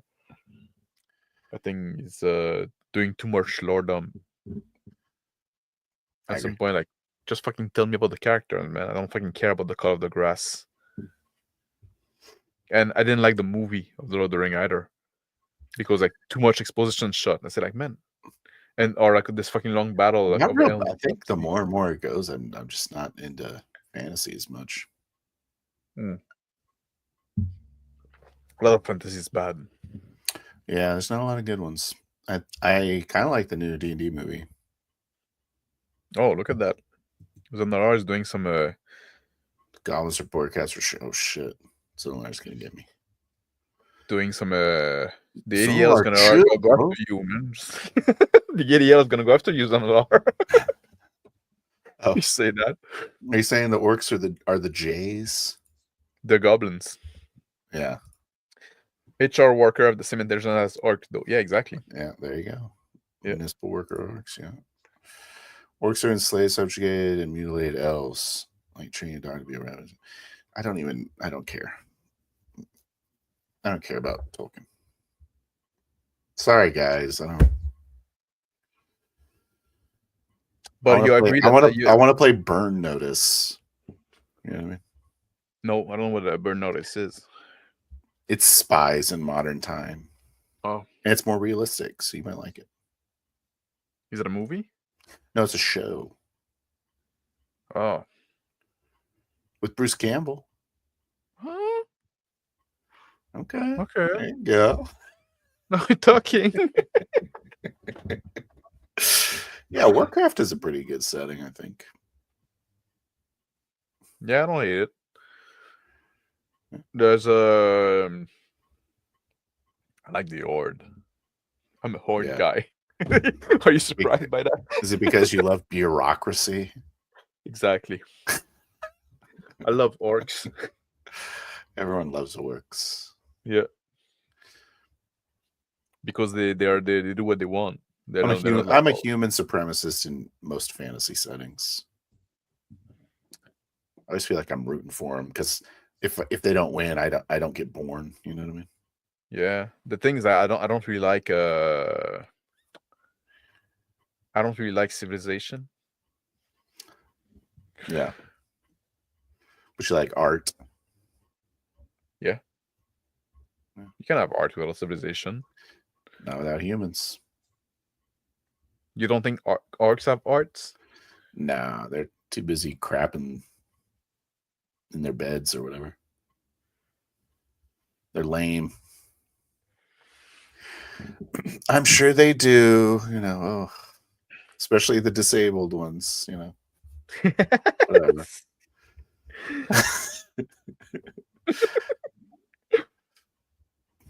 Okay, so like, yeah, basically that was my point. But like, I know like a lot of people disagree with me, especially because like I kind of like say like, well, especially with about the Tolkien part, right? Yeah, I say like something are fine in literature if you want to have like black and white stuff, but when it comes to yeah, back to morality, I'm trying to bring back to the subject because now we're just like it's just that was my point. I'm like, I have like 6 points. So and to be honest, I'm getting a bit tipsy now, so okay, I need to be a little more disciplined. Good job. Let's talk about it. So you were saying orcs are? No, I'm saying in literature you can get away with some stuff in literature. Okay. But if you do them in roleplay, if you try to translate them in role-playing game, you're gonna make your game a little more railroady. If you present the player like, oh, this fucking entity from outer space is coming to Earth to destroy the world, right? Say, okay, I guess we cannot to address it. We cannot do that now. I guess my Wednesday is scheduled now. Exactly. Yeah. Well, I wanted to go to market, but I guess now I have to do that. Yeah. Yeah, okay. That's a really good point. So you don't want to have that because you want to be able to choose. I want to be able to choose. This is very much your setting argument. Also, I'm noticing a link. Yep. For me, role-playing game is a lot about choice and agency. Right? Yeah. And for me, also like the making of the choice, right? the way the discussion in character about which side should we side with, right? And the pros and the cons. And so for me, that's much more interesting than actually like acting on the choice you made, right? Like, which side are we gonna fight is more interesting than the fighting the side, right? Okay. That's where the juice is for me. Okay. I hear you. I like that type of game. Quite a bit. But I don't I will still play a game where it's pretty clear what needs to be done. Because I want to play stories like that too. Yeah. And but like also again, but then the trick would be you need to provide choice somewhere else. And again, also like it's almost like those two topics almost like wrap up in like the campaign versus one shot kind of thing, right? Because in one shot, like for me, it's much more acceptable to do like that's the big evil and you have to act upon it. Yeah.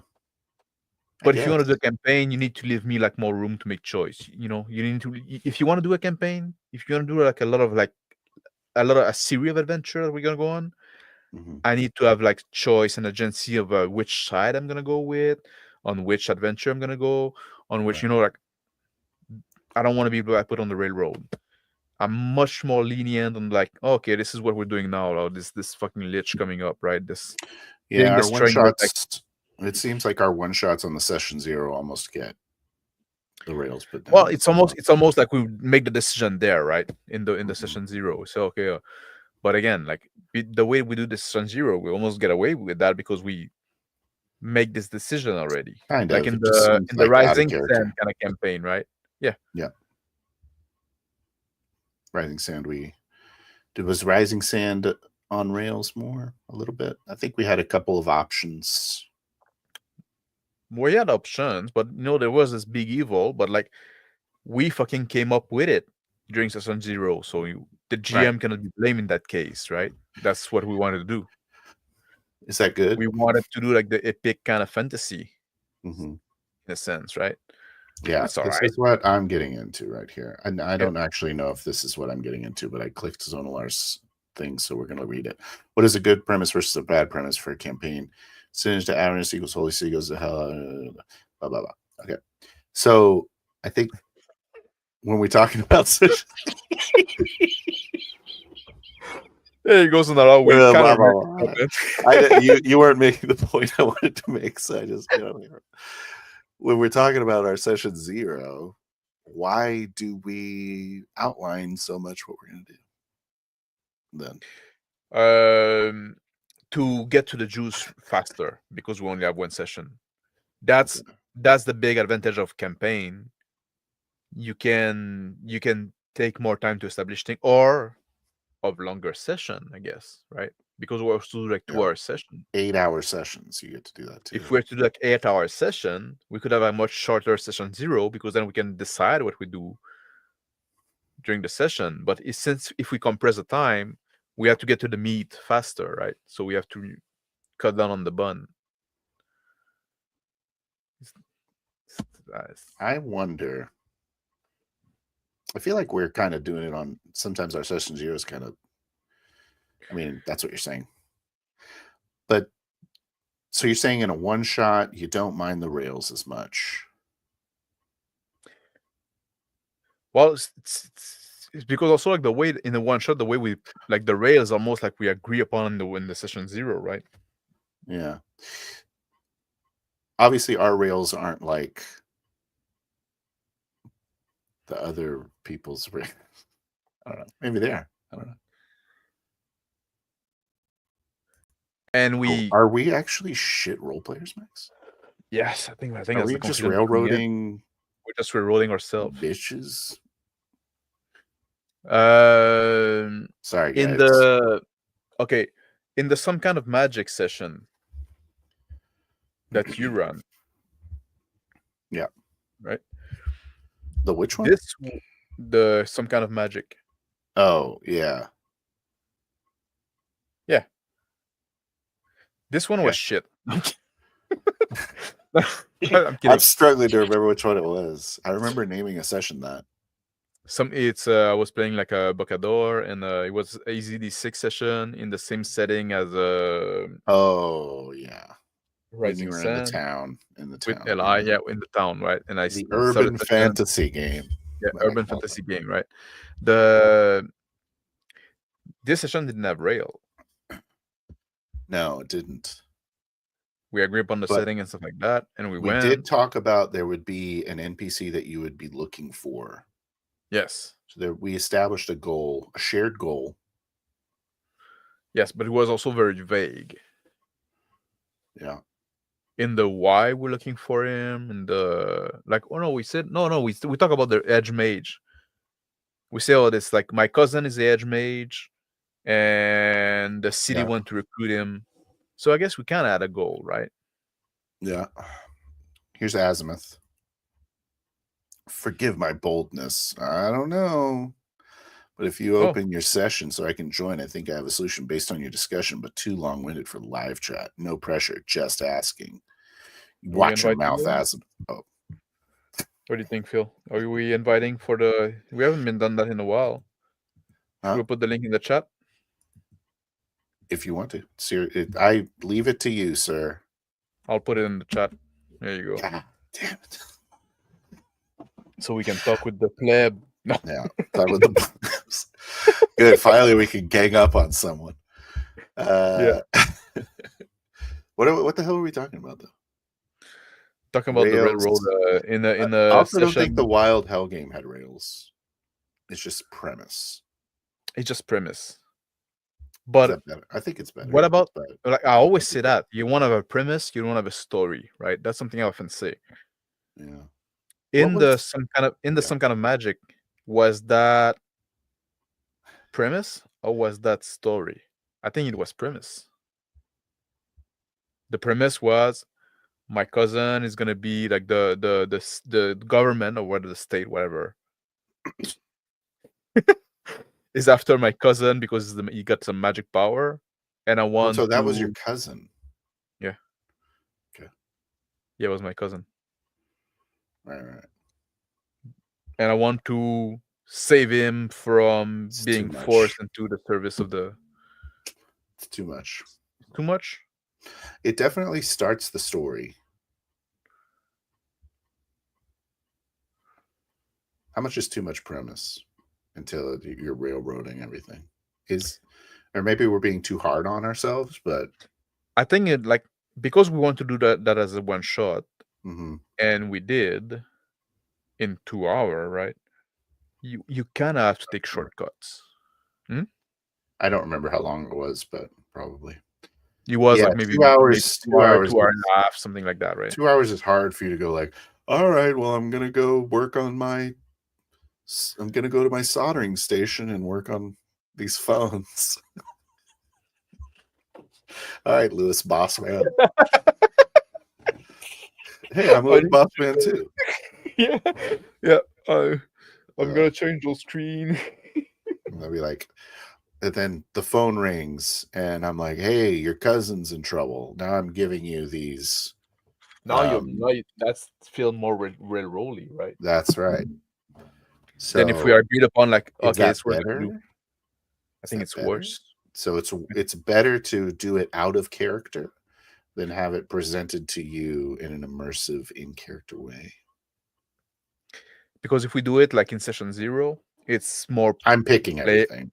It's more player-driven. Yeah. If you do it in game, it's like, oh, I'm presenting like, and like now it feel like, oh, this is what the GM is putting in front of me, and he put in like kind of an emergency.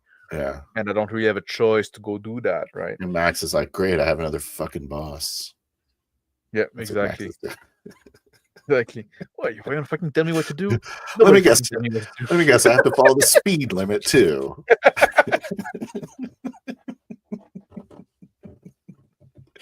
Yeah.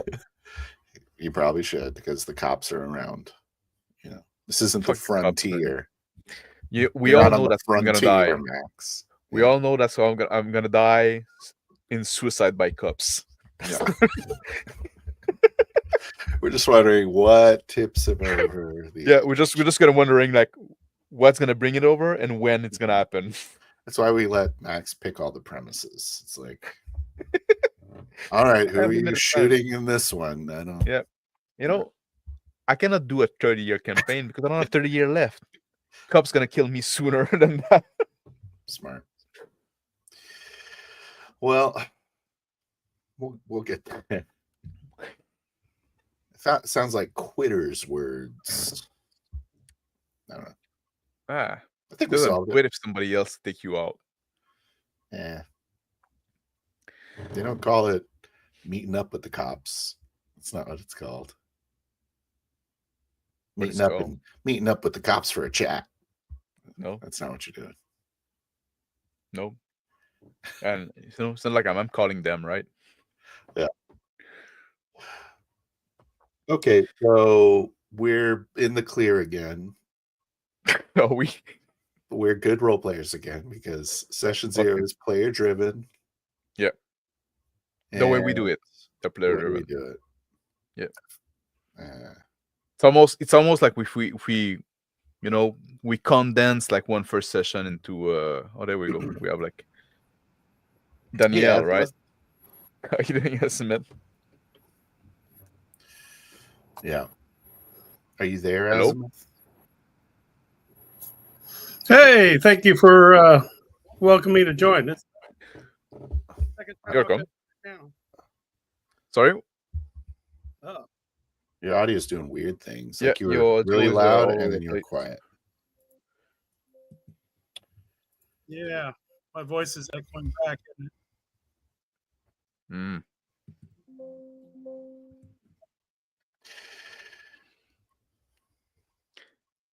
Start talking because it sounded like it was okay. Test.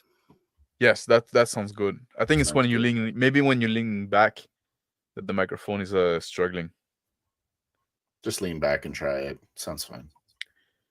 Go like that. Just stay right here. It just won't move. Do you have a slide whistle? Because I would like to.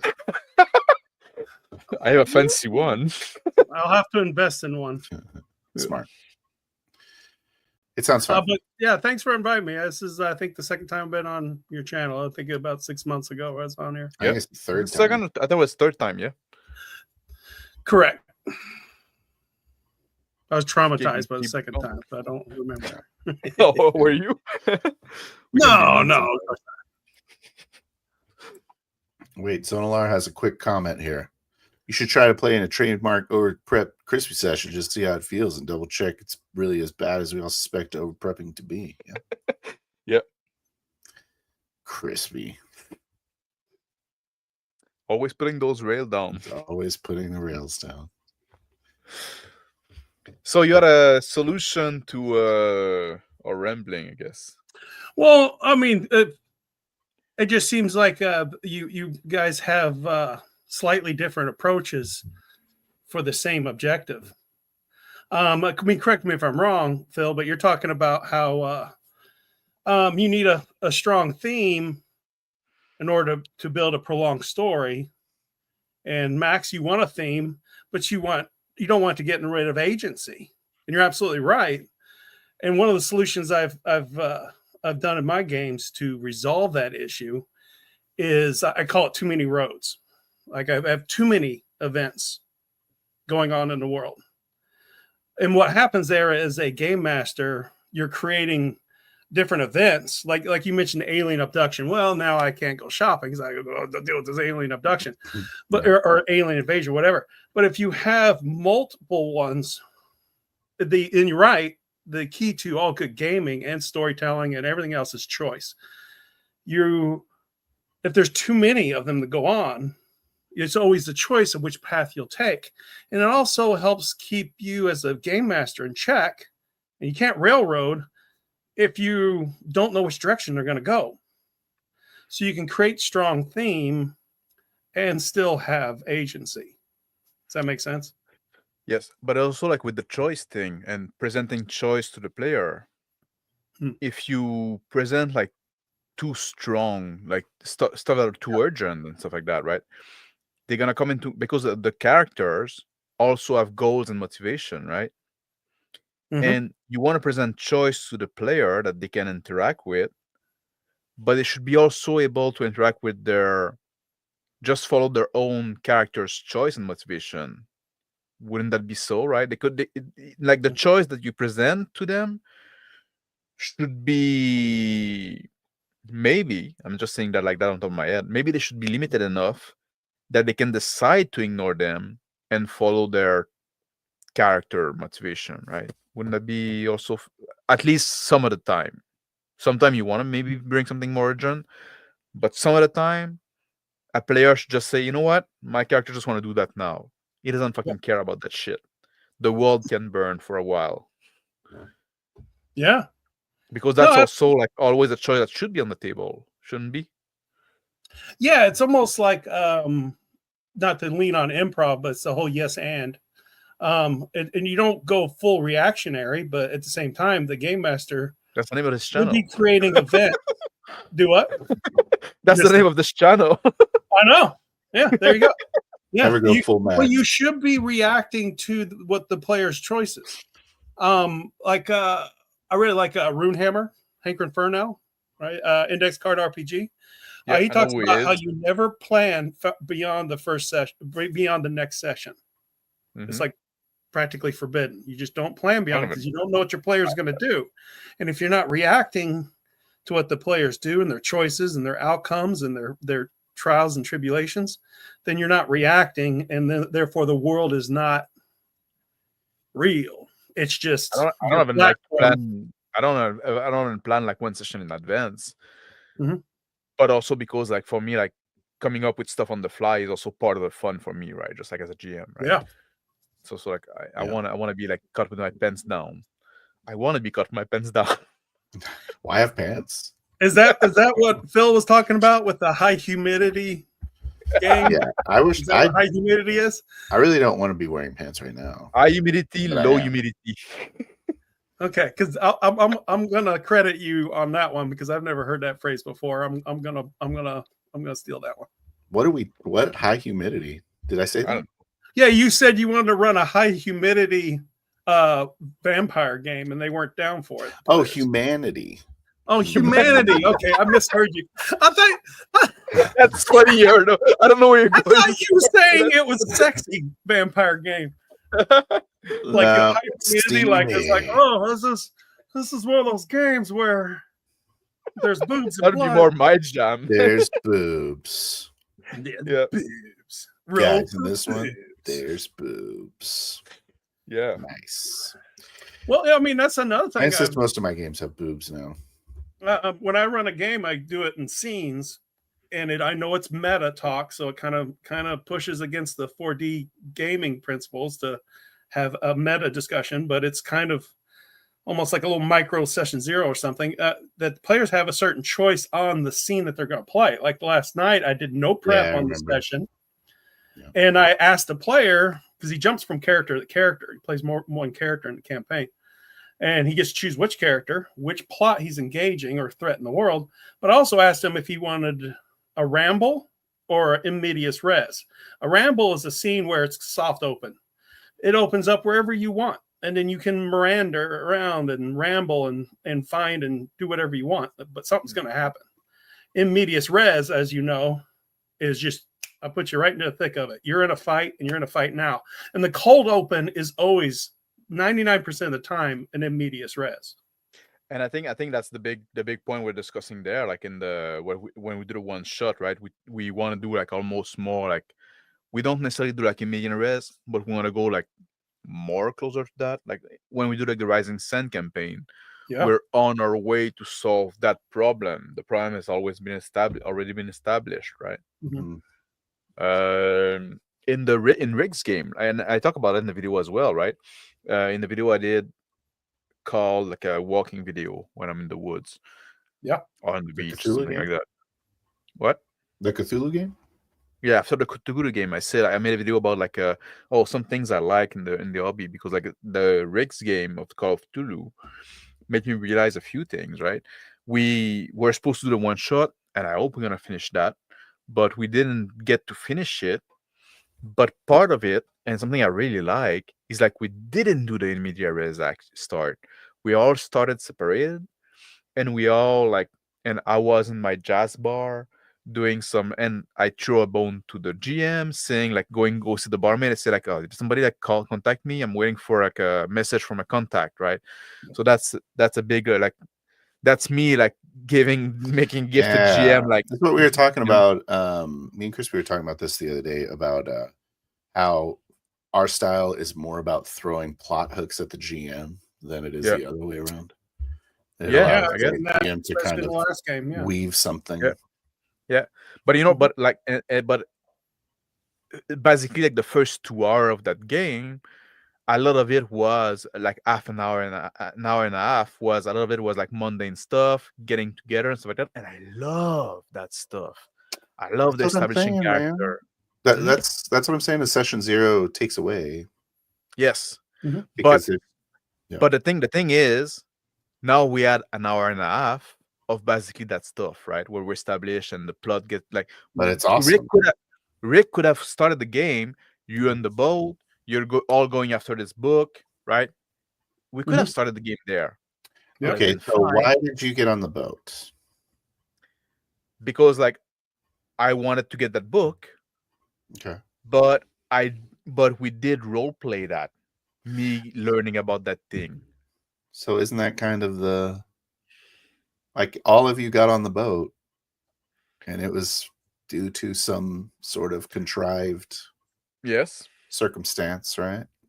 Well, you definitely can't have a one shot without some degree of railroadiness, if you will, or a unified plot. Otherwise, the question is like, do you do it out of character in a session 0, or is it better to do it in a in-character contrived manner? Better? It's different because like if you want to do it in character, it's gonna lengthen the thing. It's gonna take more time. I think I prefer it though. But that's what I'm saying. Like maybe I prefer like longer session because of that. If we had like a 4-hour time to play, right? A 4 hours for toddlers. Hell yeah. Yeah. Thank you, Space Roadie. I agree. Yeah. Yeah. Although we really just like talking to each other, so we just do it. It's really more of a reason for us to. We also like start our session technically 0. You're using session 0 tools right now, unless you're talking about the safety crap.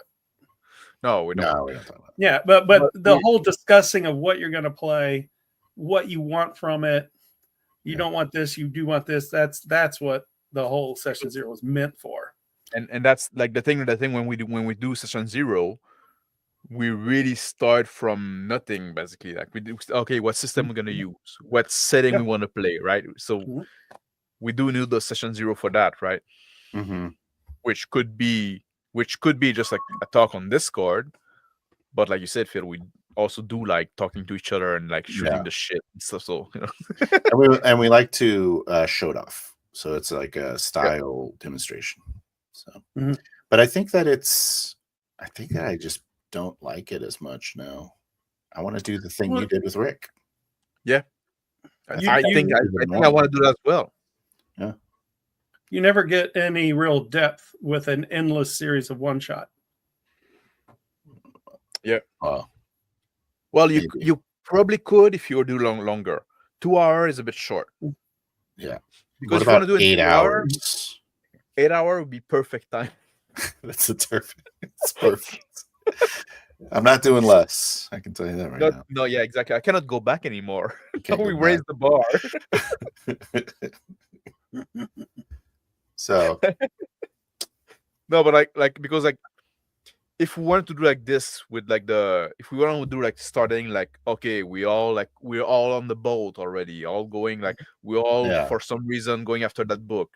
If we don't want to do it, we need to keep the time. We need to reserve the time to get there. Sure. So which one is better, right? I prefer having the build up because then I get time to know my character. We get time to be established in our normal life and stuff like that. And for me, that's a lot of juice that I want. And also displaying normalcy with your character in the world gives gravitas to the evil, the monster, the fight, the whatever. Having a moment of, I mean, that's the key to horror is kind of write a boring story that's going to lead to something horrifying. That's the reason why there's a difference between horror and action films. You don't have a slow build up in a car, in an action film. Hi, Dare to Wonder. Yeah, I know. And I know like Shauner used to talk Space about Roadie. You get plenty of depth out of a 2-hour movie. See? Yes. I want to go there as well, like, because Shauner used to talk a lot about that, right? He used to talk about, like, like in movies 2 hour, and you can get a whole story in that. But also Shauner was somebody that preferred 4-hour session. Yeah. Shauner's time for a session was 4 hour. And I agree with him on that I think like role playing is not as fast as a movie. I think it's probably like 50%. Like you can do a lot in a 2-hour session or in the 4-hour session, but it's probably going to be like 50% as fast as a movie. Because the way I often say, like, if you took our session and made them into a movie, probably half of it would be left on the cutting floor, right? On the you would cut some of it. You would like make it a little more make some dialogue a little more efficient, a little more faster, and stuff like that. Because we make stuff as we go. We don't have the advantage of having a script beforehand, right? So I think like if you can have like your game being 50% as fast as a movie, that's pretty good. So in the 4-hour session would make a good 2-hour movie, I guess. Yeah, if I have a buddy of mine who worked in Hollywood. Yeah, a scene cannot go any longer than maybe a long scene is 2 minutes. You're not going to get a 2-minute scene out of an RPG. I don't like this. I don't like this line. You're not going to have that. Yeah, exactly. I don't like this line of discussion. Movies and RPGs are not the same. Yeah, no, they're not the same. That's what I'm saying. Yeah, I agree. You should be striving to make good scenes. That would be in a movie. That is not. No, but my point is, you want to keep things moving. You want it to be like, Do you? Like, yes. Because you don't like that. Me? Yeah, I'm like to just sit around. But also, I'm French, and the movie we watch are different. It's a lot of talking. I'm tossing a grenade at a wall for no reason. It's like an hour and a half of like people talking in the cafe, and then somebody got shot. That's a movie. C'est la vie. Exactly, and then nobody's shot. Smoking. That's a great movie for me, right? So there's that, right? There's a cultural difference. I'm a scholar, but you are. Yeah, you're like, I like a good tempo. I'm like, no, you don't. I do like my movie, my role playing to be somewhat like movie, but somewhat like an indie French film. Yeah. Exactly. Well, you have to at some point in time engage the story in a way of, or do you guys want to move to a different location, or you want to move here, or whatever, or the players initiate that, and they can just Miranda. I literally asked the player, the scene ends here, correctly, or I'll end the scene, but the other player can decide to, what I refer to as push the plot. No, I want to push. I want this scene to keep going for a little bit, but it still requires some sort of cut to, so it's a new location. So the other players can actually even move on, because I welcome splitting the party. Because even if a scene stay in the same location and is like you can have a conversation that goes on, that still advance the plot. Deals get made, information gets gained, right? So there's still like, just because it's talking, like there's difference between like the talkie, right? Just like, oh, I do like licorice, but I want to, like something like it's fucking meaningless, right? Just like, then nobody cares. Like, cut that, But some conversation advance the plot as much as combat, right? Sometimes 100%. More so, probably. It's just a way to edit out the boring stuff, really.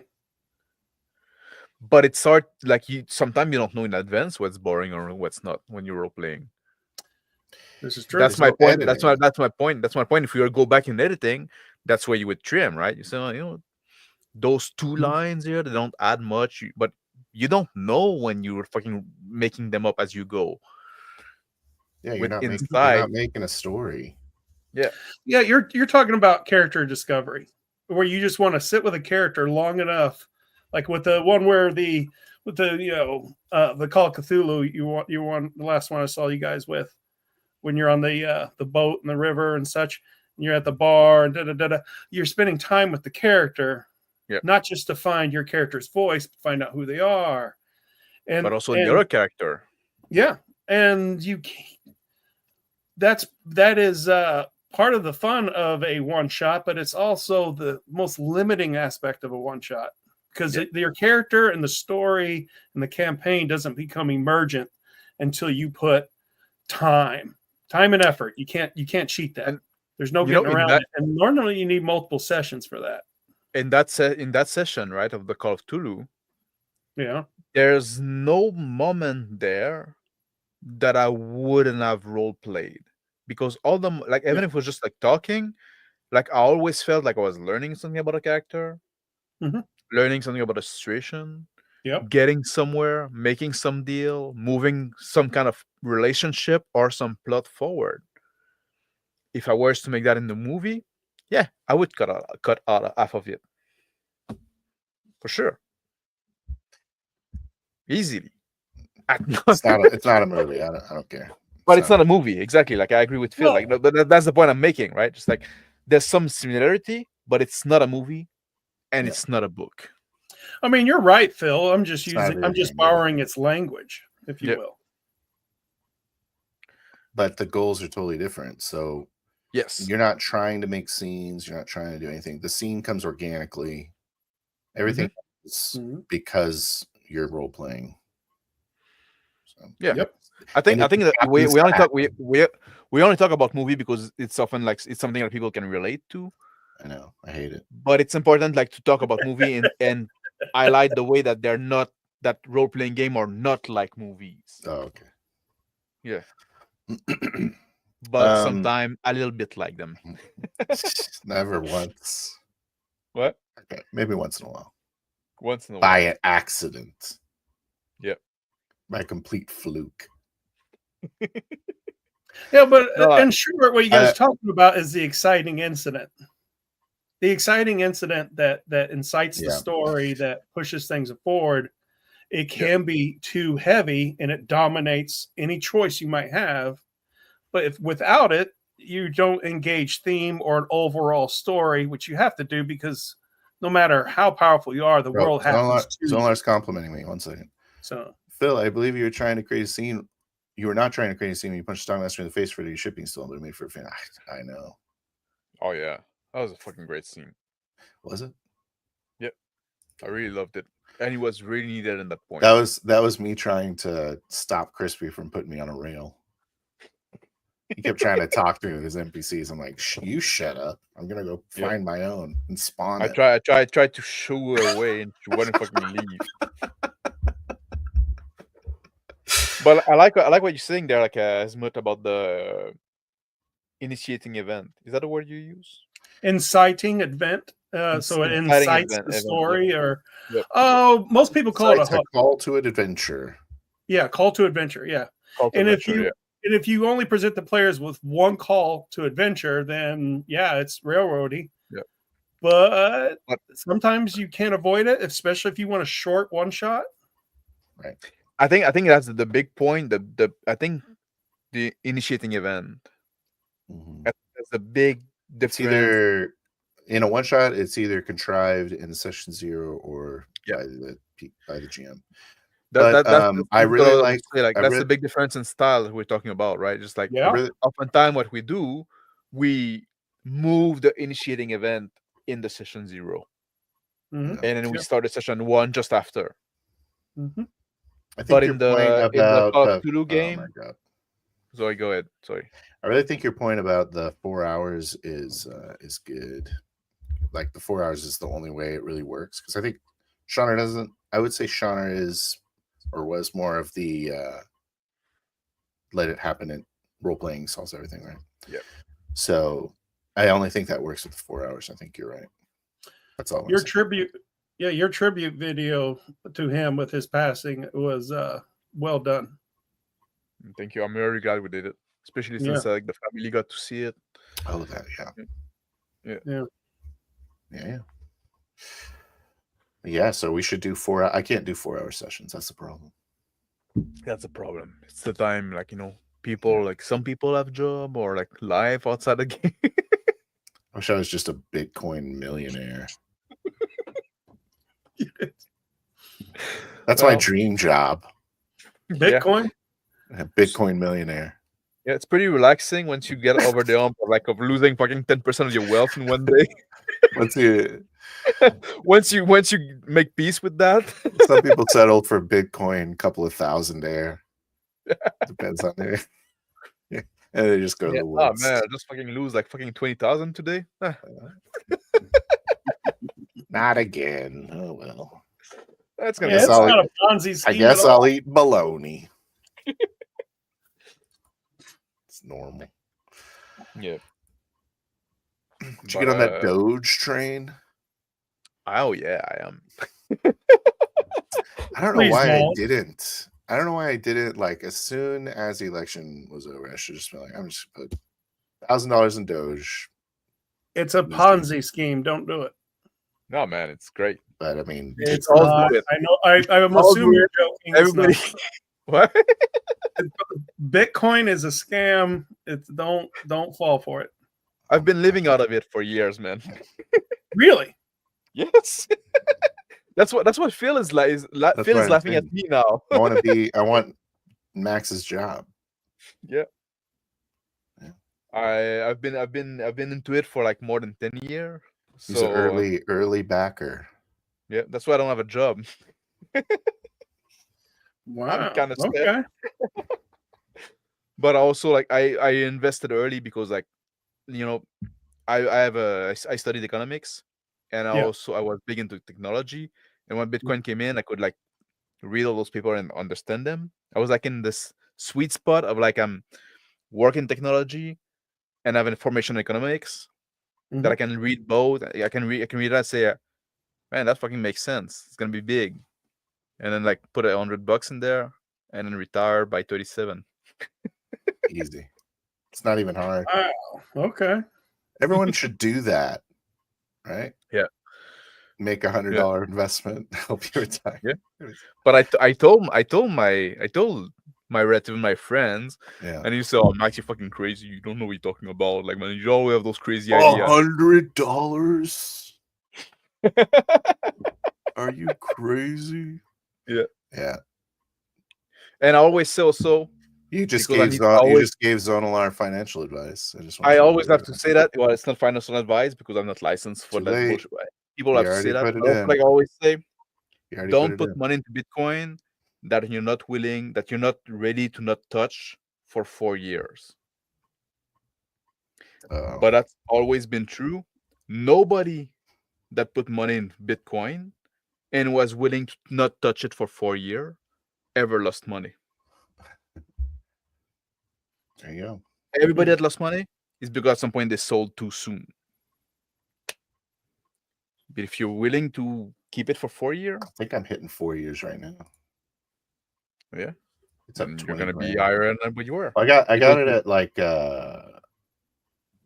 50 or something. Yeah, because well then you more than double your money. 15? No, US, not double. Yeah, sorry, I was thinking Canadian. Is it doubled if it's Canadian? Well, yeah, I don't think that's how math works, actually. Yes, because Canadian dollars are inflating quicker. No, because because I like the last time I put a lot of money in Bitcoin when it was 51,000 Canadian, and it went to 129 Canadian. What? Yeah, 51 to 129. Yeah, 129 Canadian. That's just because the Canadian dollar is shit. Yes, exactly. Okay. Yes. But it's like doubling more than your double money. It's like doubling your money. But when it was 51 Canadian, it was like 40 American, and then it went to 90 American or 93. So you still doubled your money, right? Anyway. Yeah, that's financial advice. But for me, it was 50, and now it's 90. You'll get there. Don't worry. Which nation tried to switch to Bitcoin and collapsed its economy because of it? I don't think anyone. I know El Salvador. Salvador switched to Bitcoin, but they Oh, it was a very big proud one. out of Yeah, it. it was a different. I think they made a good decision. Yep. Yeah. But anyway, it's not like I said, it's not financial advice, and don't look for fucking get rich quick scam. That's done. There's not anymore, right? Just like don't be stupid. Unless you got it on Doge on November 5th. Right. Oh yeah. Well, on November, like after the election, everything went up. Yeah. Yeah. I'm big on Doge. Smart. Yeah. I have reason for it. I think you can add it because it's the original meme coin, right? Yeah.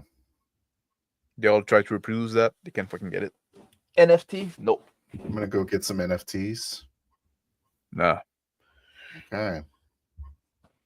Actually, anyway. So yeah, I got it for backing a video game. Really? Yeah, they gave an NFT with your purchase. Did you look at the price? Did he appreciate? No, I've never looked at the price. I just liked it. Yeah, I didn't really care. Ubisoft that just released a game, NFT game, and apparently it's trash. EFT or no, it's not EFT. It's I don't know the name. Shit, I forgot. But apparently it's trash. It looks pretty fun, actually. It's like a third-person battle royale. Oh yeah. Apparently it's very broken. Oh, probably. That's what people have said, right? You know, I used to work for Ubisoft. Oh yeah. Really? Yeah. I used to work for Blizzard. Oh really? Yeah. I didn't know that. What are you doing? I was a game master for World of Warcraft. Oh. Tech support, really? billing support. Oh really? Oh. So were you big into World of Warcraft? No, I never liked World of Warcraft. Really? You just got that job like for a game you didn't like? My friends were working there. Oh, I see. That's why I got the job. Actually, I liked StarCraft for a little while. Anyways, agreed. I like the setting of StarCraft. Yeah, is it a good role-playing setting? It's the best. Why are we not playing StarCraft right now? We'll see. You get two exciting incidents. It's either the Zerg or the Protoss. You have two choices. Way worse than freaking 40K, right? Yeah. Oh no, it's much better than 40K. Yeah, of course. I'm actually playing Far Cry right now. I'm beating Far Cry 5. I work on that game. You worked on Far Cry 5? Oh yeah. Far Cry 5? Yeah. That's cool. It looks good because of me. Oh well, thank you. Yeah, I'm welcome. You're welcome. I'm really liking I did all most of the secondary motion on the game. So you know when the character move and like the hairs move and the jacket move and their pendant move and all that shit like that. I did all that. Does it? It does make a big difference. Yeah. No, I mean I don't remember that happening, but I guess it does. That's when you know it's good. That's when you know it's working. Yeah, because if you notice it, it's bad. So you did all the boob physics. Yeah, I was basically yes. I was the jiggle physics kind of guy. Jiggle physics guy. Yes. And we're back to boobs. That's my specialty. that's actually like big part of my specialty. Yes, you have to study the breast. Yeah, I like to think you're doing a meeting. If you make it too jiggly, it looks silly and people notice it, and then it's bad. If you make it too stiff, then it's also bad, right? You have to find the right balance. So you have to, what are we? Barbie dolls? Hours of fucking studies of how boobs work, boobs move. Good for you. So you can reproduce it in the game and make it look real. Yeah, it's called passion. And, somebody has to do it. Yeah. They're like, man, I wish we could find one person willing to work on the boobs in this game. All right, let me just look at some reference, guy. You're like the only computer that can look at porn in the office. Everyone's like, What do they call the cleavage area in Hollywood? Silicon Valley. Oh yeah. Ba-doom, tis. Yep. Gotta hit the good ones. Yeah. You But have to. Who was that artist in old Yeah. school Advanced Dungeons and Dragons that did a lot of hot chicks in his paintings? Because he was notorious with TSR that he needed a life model. And so all those paintings from Advanced D&D in the 80s where it had all these chicks and chainmail bikinis, he used life models for that. Yeah, artists are creep. Don't like, you know, I've studied in art, so I know, right? Yeah. They're fucking creeps.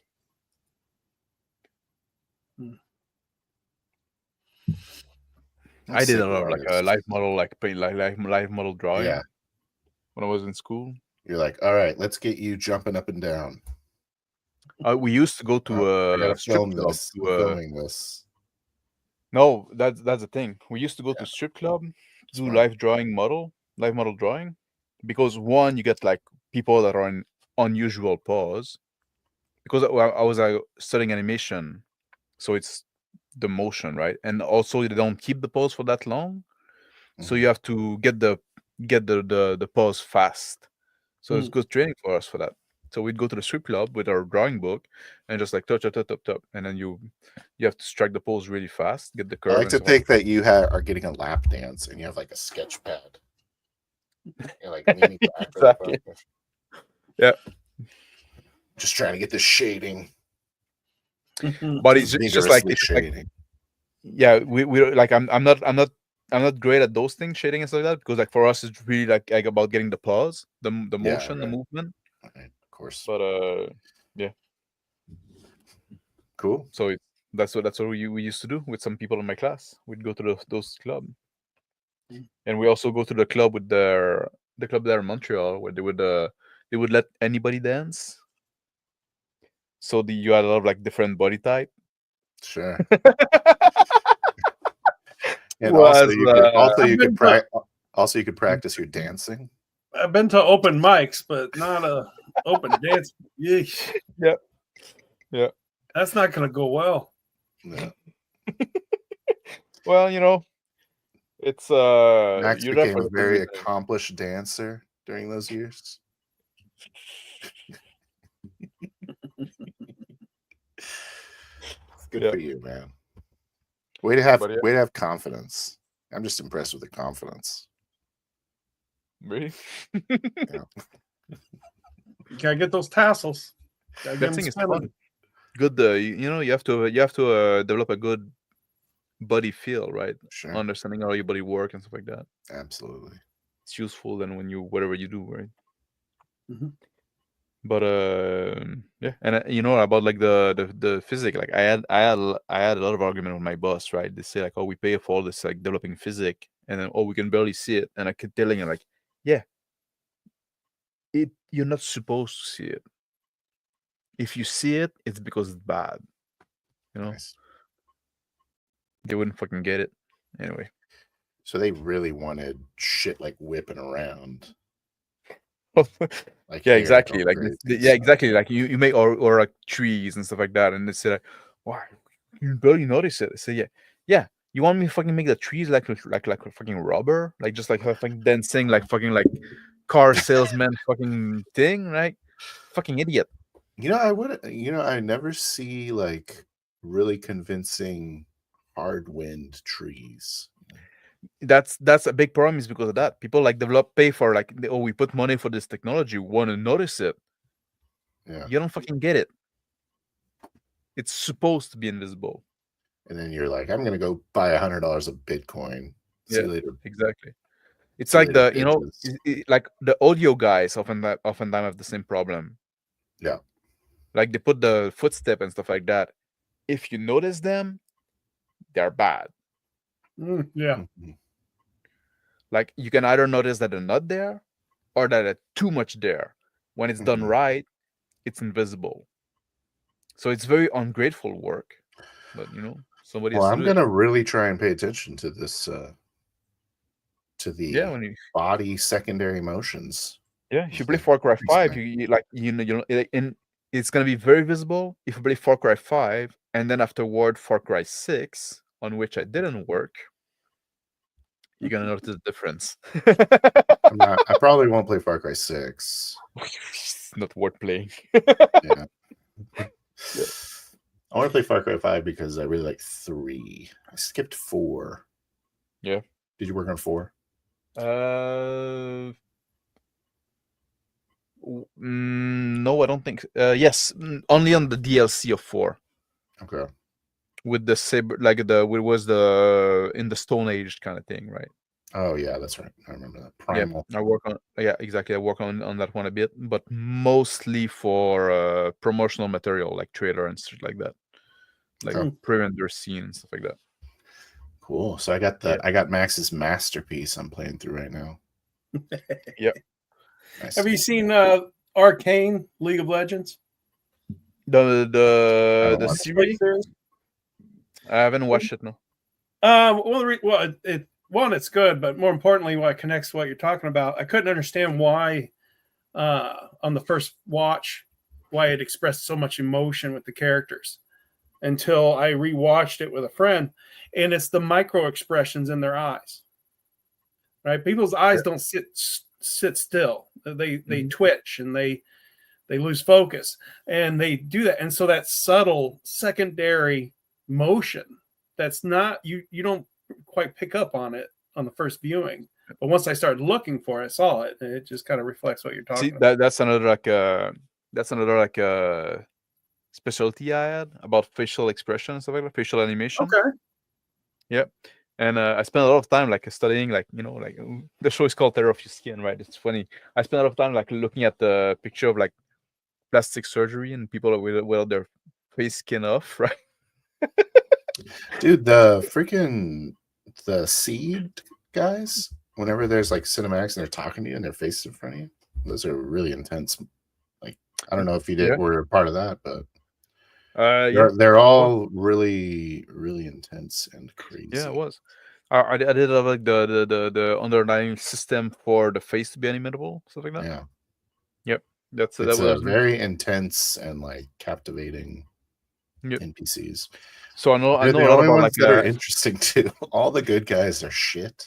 Yeah. But all the bad guys are awesome. Yeah. I know a lot about all this all of the face work and shit like that, the muscle and and where the pocket of fat and all, I can predict how people are gonna age because of that. Cool. But oh, you left us. Or you kick him out? I can get him out. Well, maybe I had an issue. But what else going with that? Sure, Max. Animation. And that's also something that oh man, I fought so much with people. I'm just telling a story. I fought so much with people. They want they want would make fucking texture of face, and they would want to put the skin pore and shit like that, right? And then the pores, yeah. Because if you go close to somebody's face, you see the pores, yeah, and they would say that and say yeah, but now you're making fucking every character look like fucking crackor. You shouldn't try to imitate what you see when you go close to somebody in real life, because it's a media that's on a screen. People are used to see cinema has been around for 100 years, and people in movies have makeup to hide those pores. Yeah, that's true. So if you put those pores on the screen when you're doing a game, you're gonna make people look fucking awful, and they wouldn't fucking get it. That's also a big fight I had to have with every fucking director that would work with. I say, stop fucking doing that. You're not imitating real life. You're imitating movies, cinema in that sense, right? Yeah. Smart.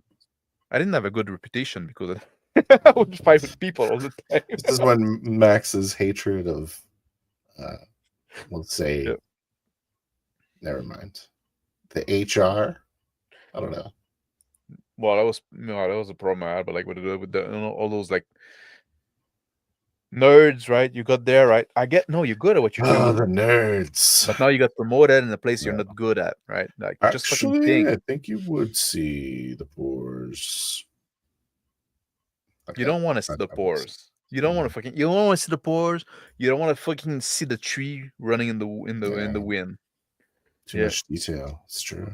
Yeah, exactly. Smash the fight with all the HR. That's right. Exactly. When the orcs started showing up. And at some point, I said, you know what? I don't fucking need that anymore. I'm fucking done. Yeah. Go ahead. Put pores in your fucking game.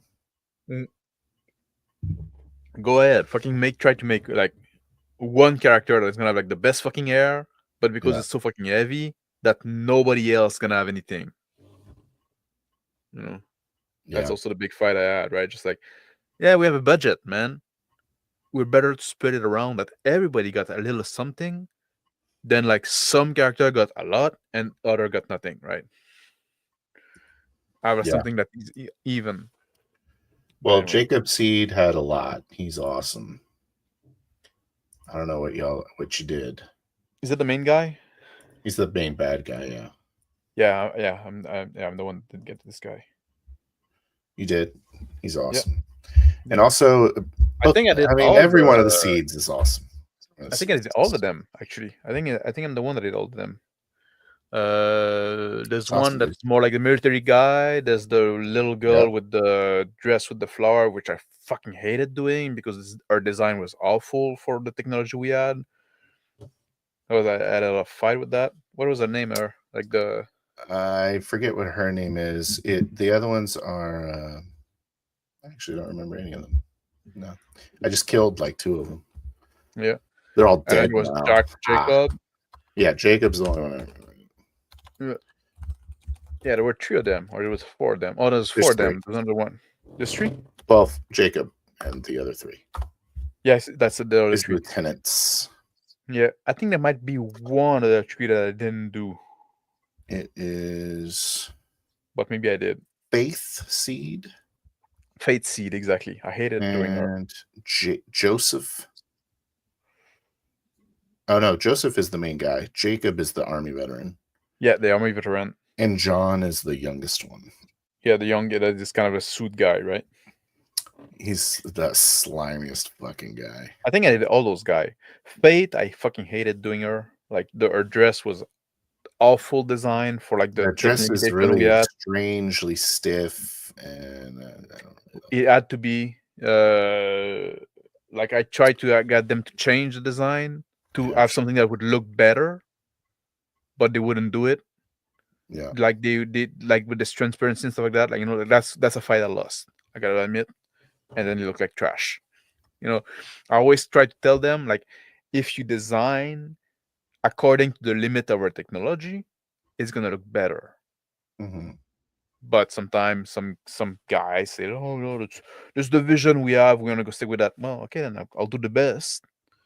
Yeah, but this model doesn't work. So yeah, that's it. Yep. So what was your recommendation on that? Sorry, this has turned into a Far Cry 5 stream. Yeah, they had this the dress she had, right? They had it was a multi-layer dress. Like she had like the plain, the full white dress underneath, and then like a transparent dress on top of it. And on top of the transparent dress, there's like those solid flower, right, that are attached to the transparent dress. Okay. And what's very hard is when you have multiple layers like that, the layer don't collide with each other really. So every time she would move, then you would have the solid layer go through the hard layer, unless you make it like kind of like weirdly stiff. It is very weirdly stiff. That's the point. So I say, like, just give her a dress that is not multi-layer, and it's gonna look better, right? Yes, it's cool having the multi-layer stuff. So they just wanted to have flowers. That was the issue. The flower weren't really the issue, although they did cost a lot. But because she's alone in the scene, you can allow it, right? You know. But also, like, she was floating around and shit like that, so she was doing a lot of like unusual movement. Yeah, very dynamic. So it was like the worst design for this character, basically. Yeah. So yeah. This guy. So what's the good? We're talking about it. Don't worry about it. Jesus. Yeah. So according to Phil, it's anything. What makes a good setting for an RPG? Anything. Yeah, I'll play in any setting. Yeah, but what makes a good setting for a long-standing campaign for an RPG? Yeah, Max has an opinion. Talk about that. I'll go piss. Do you want me to talk about your opinion? Whatever you want to talk about. Okay. You can talk about my opinion. I can still hear you, so I'm gonna correct. I can hear you too. So don't start peeing yet. No, I'm gonna go to the toilet. Okay. So my point is the setting isn't something that is independent of the premise. So the premise is informed by the setting, and maybe likewise the other way too. The setting is informed by the premise is informed. I don't know. But basically, whatever game you're wanting to play has to fit into the setting, and then the premise has to fit in. If you are imaginative enough, then any setting should be able to work, as long as your premise makes sense, I guess. And I think Max was making the point that he prefers a premise that isn't pigeonholed into a route, so isn't going to cause a railroad. So he doesn't like things that are like structures that prevent you from prevent your freedom of choosing what you want to do.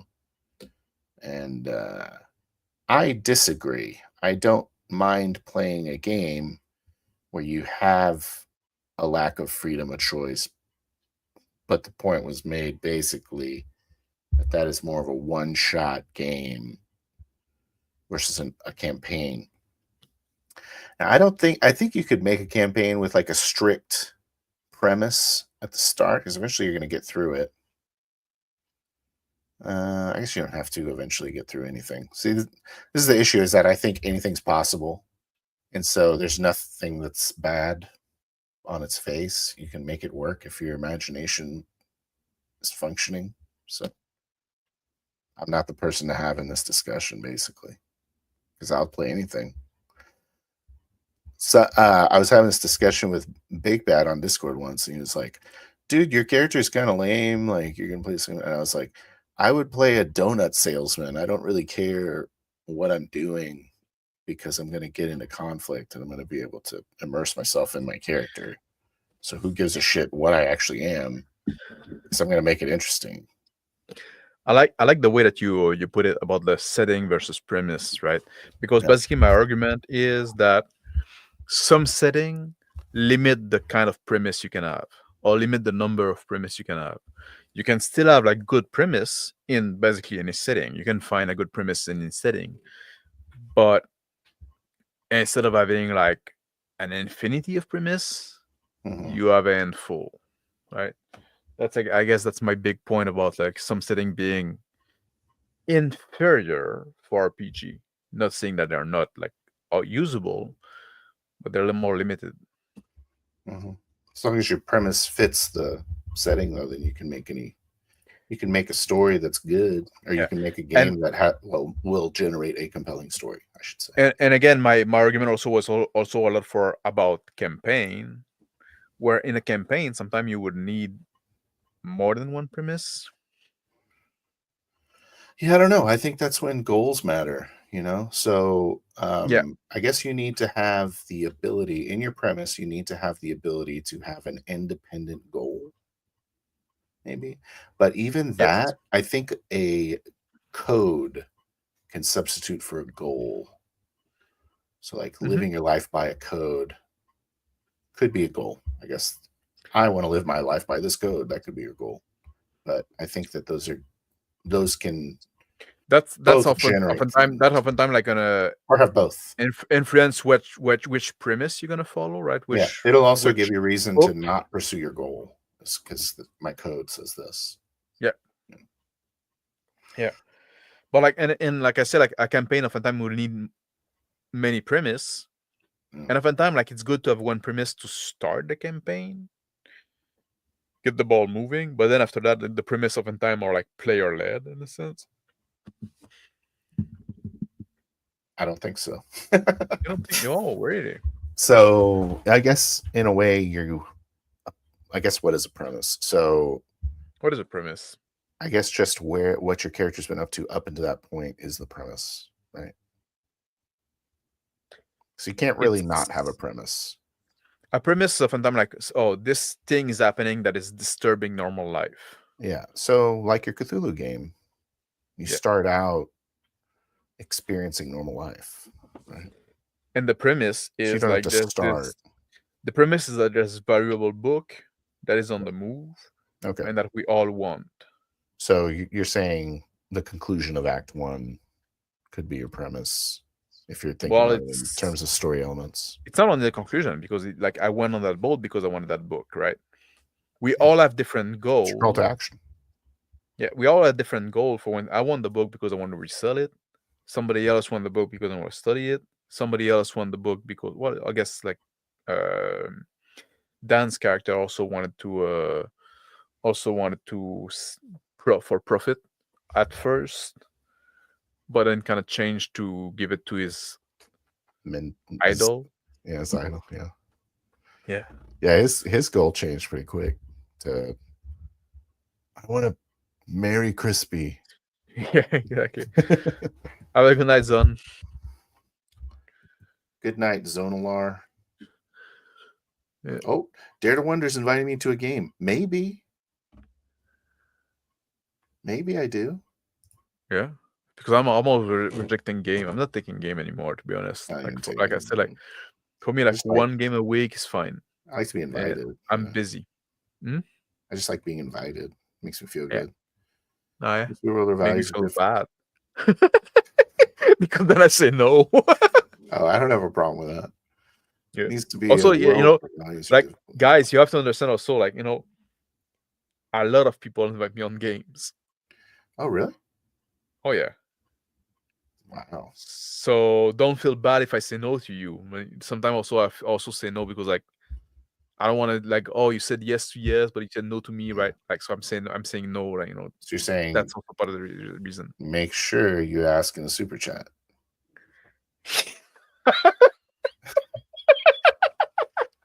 $20. $50. I'm kidding.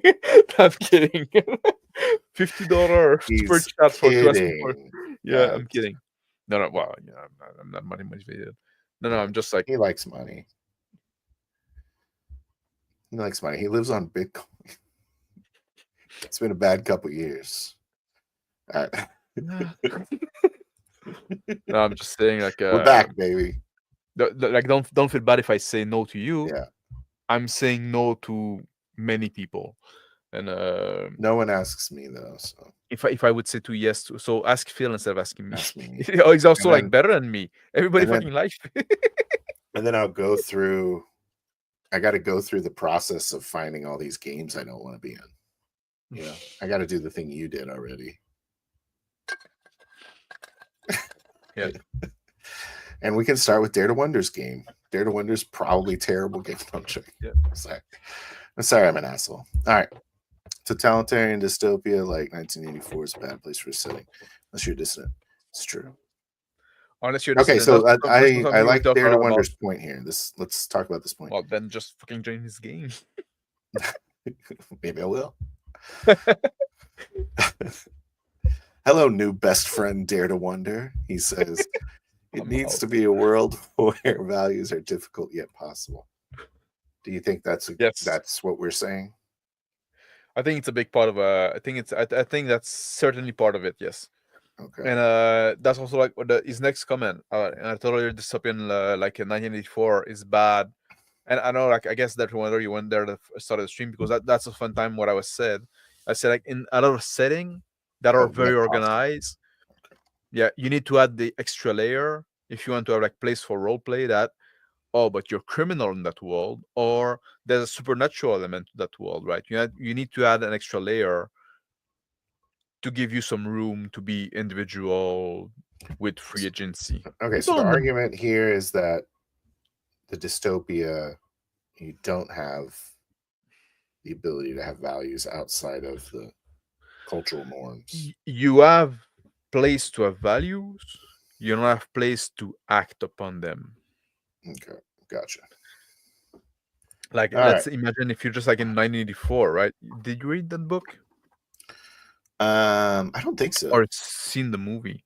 That's a book worth reading, I guess. Yeah, I read Brave New World. I didn't read that one. I should though. You should read that one. Yep, I should. Maybe I'll be the Brave New World guy, and you can be the 1984 guy. That way, neither of us have to read. Yeah, we just compare notes. Yeah, just be like, you need to talk to Max about that one. But you're in those kind of world, right? If you're just like part of the masses that is not aware of or just not willing to act against the power that be, right? Then there's no like what you do. You just like do your fucking mundane stuff every day, right? Yeah. So that's why you're saying like you need to be part of resistance, be a criminal, or something else, right? You need to add this extra layer. I want to be the jackboot stormtrooper coming around and grabbing your books, throwing them in the fire, and then have a crisis of conscience. You know? Yeah, that's interesting. But then I become an outlaw instantly.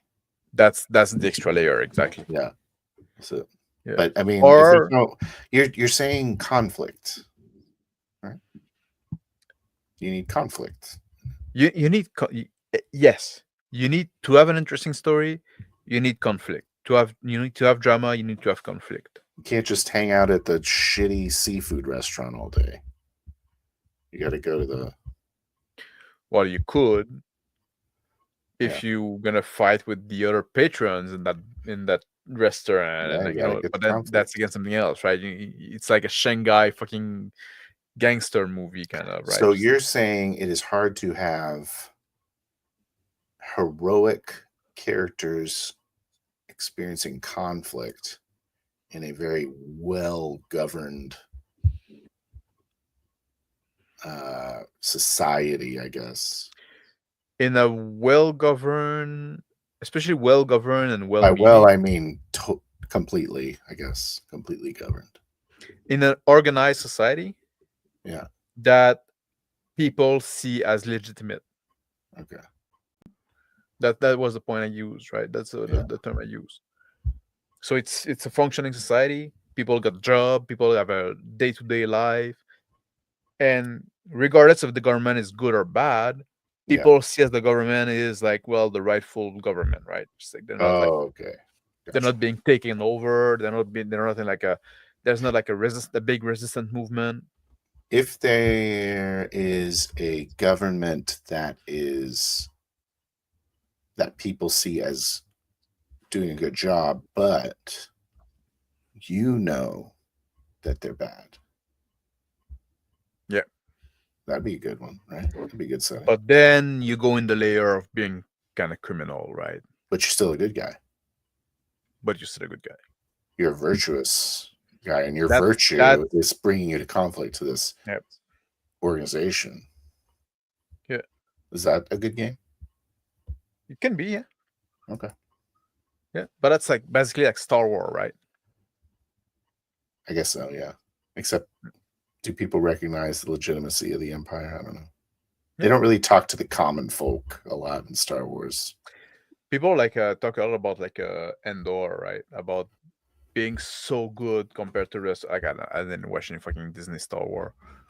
Yeah, I don't. But people would talk about the Condor, saying, "Oh, it's so good because you can see like the normal functioning of the Empire, and it normalizes like those things, and people just doing their job, right? Like they work for the Empire, but they're not bad guy. They're just like a guy with a job. Just the government. Yeah. Yeah. I guess that's good. I think that's good. Yeah, I think that's good. I think that's an interesting conflict, right? If you're in a normal world, like if that's your normal world, right? Mm-hmm. And that's also linked to the those conversations are much more linked than I thought at first. The morality, like if that's your normal world, right? You live in the Empire, and also like it's debatable the Empire, the bad guy in Star Wars, but that's a different topic. Or is it? But See what and this guy says. I want to be a stormtrooper that goes to the shooting range against the norm. Boom. because they're shit shooter. Hey, right? what are you doing here? Oh, I thought I'd get a little better. Get out of here. Get out of here. No, I'm gonna break in. I'm gonna practice. Yeah. Imagine how fucking bad the Tusken Raider were. Because like Obi-Wan said, like, oh, those shots are way too precise. Cannot be Tusken Raider. They only missed by fucking 15 feet. This one actually hits the sand crawler. Yes, exactly. Oh, wait, it's a sand raider. Like, what? How do you know it's precise? How do you know a laser blast is precise? What does that look like? Tough call. I didn't even know that sand.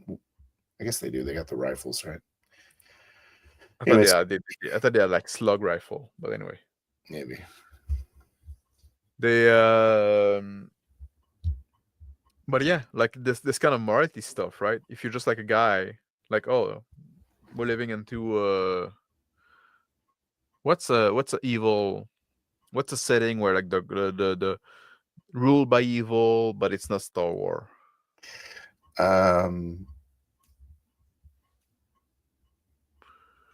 Present day America. Okay.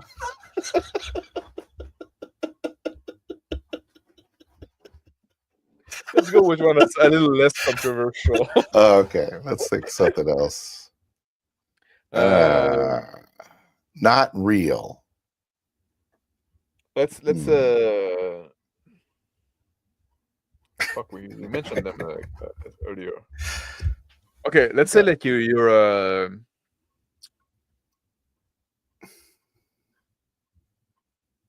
because like that's also the thing with like I was let's say you're in Dune, right? Okay, and finally. You do a session in Gidi Prime or Gidi, like, how do you say it? Gidi Prime is what I call Gidi it. Prime. Yeah, Gidi Prime. Yeah. And that's weird. I was also thinking that. You're not on Dune. Are you sure? No, you're not on Dune. Go ahead. Go ahead. Okay. But at least that's linked to the setting, right? And then just fucking some schmuck working for the Harkonnen, right? Yeah. I'm fixing air conditioners. They're fucking born on that world. Maybe like there's some kind of guard or some shit, right? But they're born like, or some cops, right? They're born on that world and just like, you know, they've been raised there. I'm fighting. I'm fighting for right to repair on cell phones. Gidi Prime. Fighting for right to repair on the cardiac valve.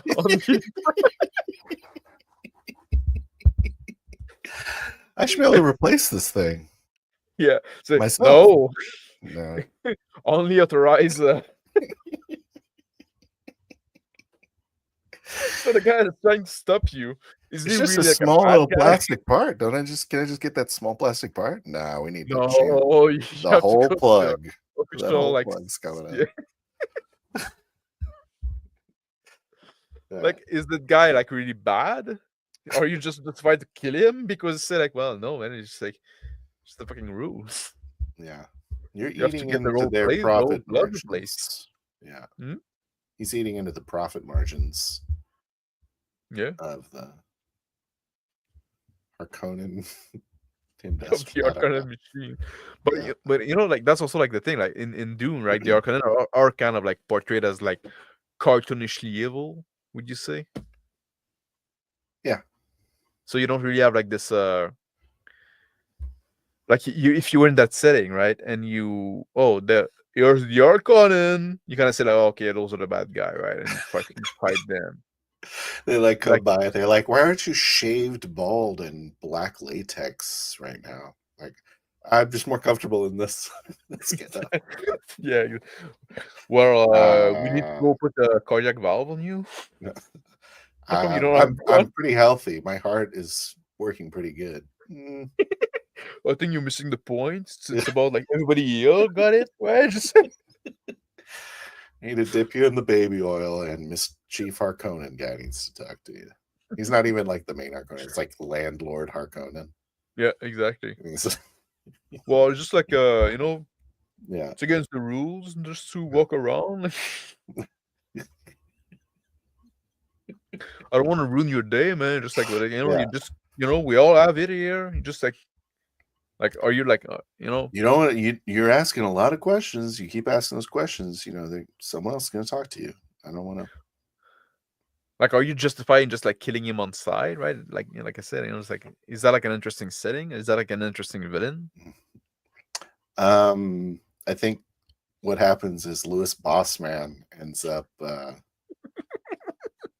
beating the shit out of that guy and then driving down the freeway. Yeah. In a taxi. In a taxi. Not even driving around India, just getting driven in India. Just fucking take me across the bridge. You know what? I need to run away. I'm gonna pay my fare. Yeah. Yeah. Nailed it. Okay, so what about 40K? 40K? That's evil. Is it evil? No. Is it evil? Not. It's about the survival of human species, right? Yeah. I'm sure there's some guys that take advantage. Yes, and it leads to stagnation. But then that would be like an illegitimate sort of. Or are they? Sorry, Mark. I don't know. Maybe that aspect is. I don't know. What's the point we're trying to make now? Because I'm lost. We're talking about like those evil setting where like people are evil and it's like cartoonishly like you know, black and white basically. Okay, and what is the point about that? Is it interesting to role play? Okay, gotcha. I would find it interesting, like we discussed with 1984, if I'm the jackbooted thug as a crisis of conscience and then bucks against the system. But I don't think if we're talking about campaigns, it probably gets less interesting pretty quickly. Yeah. It's run out of juice. Yeah. That's a big part of my point. My point with those settings and stuff like that. It's not that you cannot do it. Is that they're gonna get like, okay, we explored what was to be explored here. Yeah. I think I'm kind of like anti-campaign, just in general. Is that your conclusion from that conversation we had? I think it is, yeah. I think every game gets, well, except, yeah, okay. Maybe you're convincing me now. Are you convincing me now? So, like, you need that freedom. Yes. You got me. Yeah, because you need to have a little bit of the freedom to pursue your goal outside of the setting. So you need a setting that allows you to pursue a goal for a long-term game. For a long-term game. Or you can say, well, we're going to do short-term game, and that's fine. Yeah, you can do anything in the short term. I know, mister. My router gave out. I had to reset everything. It's probably our fault. Is it? I listened on my phone, though. Okay, good. Well, we figured we solved it. Yeah. Yeah. So that was easy. Exactly. No, but I think that's like, that's also like, you know, maybe like kind of the point I wanted to get at. You know, like I often say, like in Tear Off Your Skin, it's about figuring stuff out, right? I'm not coming, you know, I might have an idea at first, but oftentimes, like I'm talking about those things, like I'm not convinced about, like I'm not like fully on board, right? I want to explore the idea. Because I am interested in continuing to play Horizon. Well, me too. Like it's interesting. Yeah, but we have a lot of like freedom in there. We do. We're not restricted. We have a long-term goal. We're not just butting up against a setting. And we each have a long-term goal. Yeah. Awesome. Mm-hmm. What is the catalyst that will keep your characters together, or does that even matter? Doesn't matter, and it's probably not gonna happen. We're womb brothers. Yeah, Womb brothers? So somebody said that at some point. Shared a womb. That's not canon. We grew up in the same orphanage. It's a rumor. It's a rumor. Yeah. Well, I'm good, Max.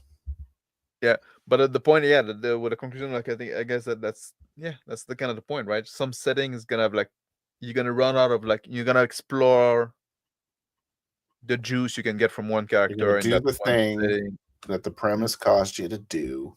Yeah. And then you're gonna be like, I guess I'm gonna go leave now. Yep. It's probably why I like killing my characters off so much.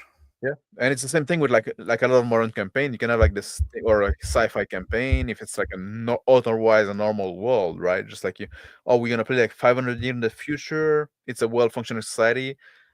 You can have a game like something happen. Oh, you're in the starship traveling from this planet to this planet, and then like pirates arrive.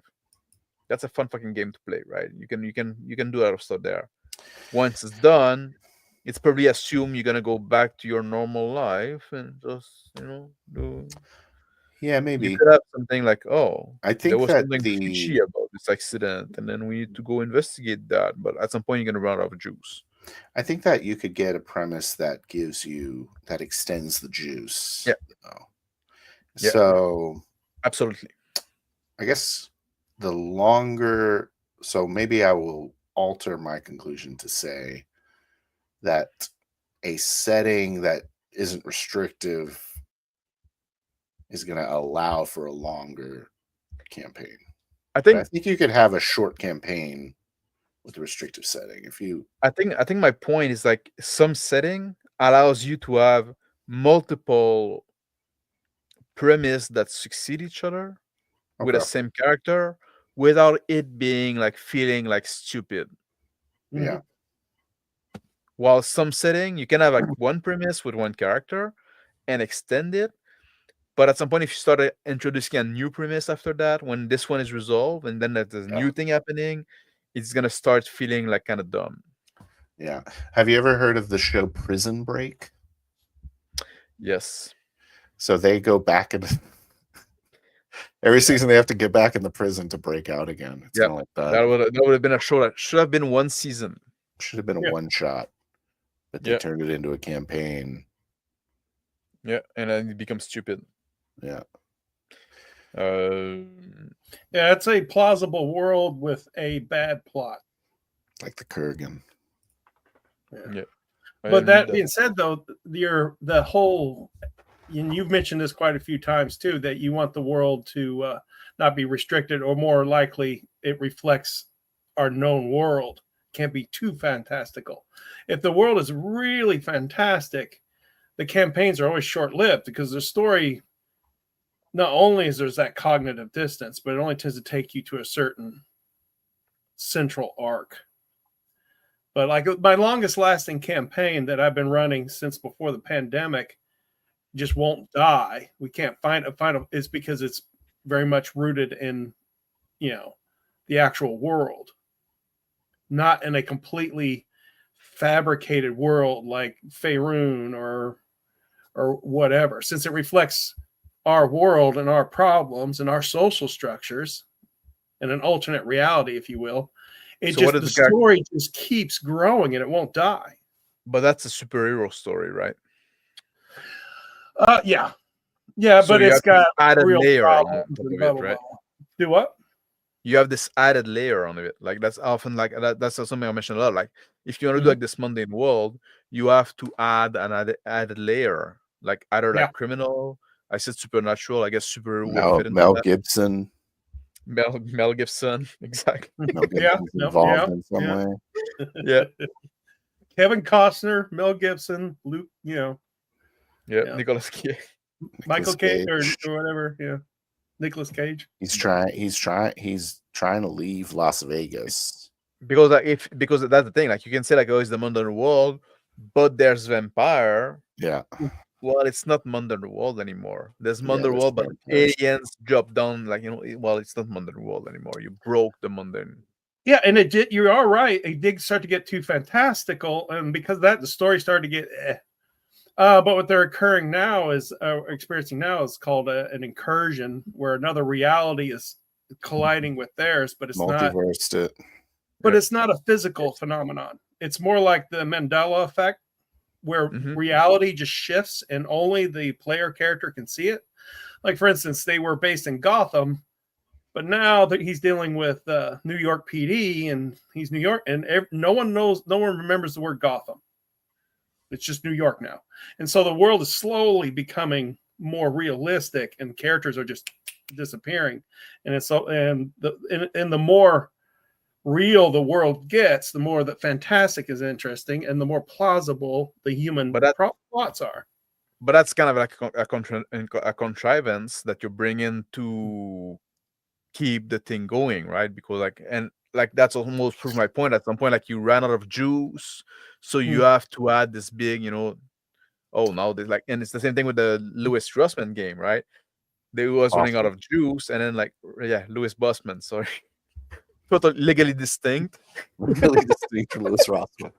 Legally distinct Louis Rossmann. Yeah.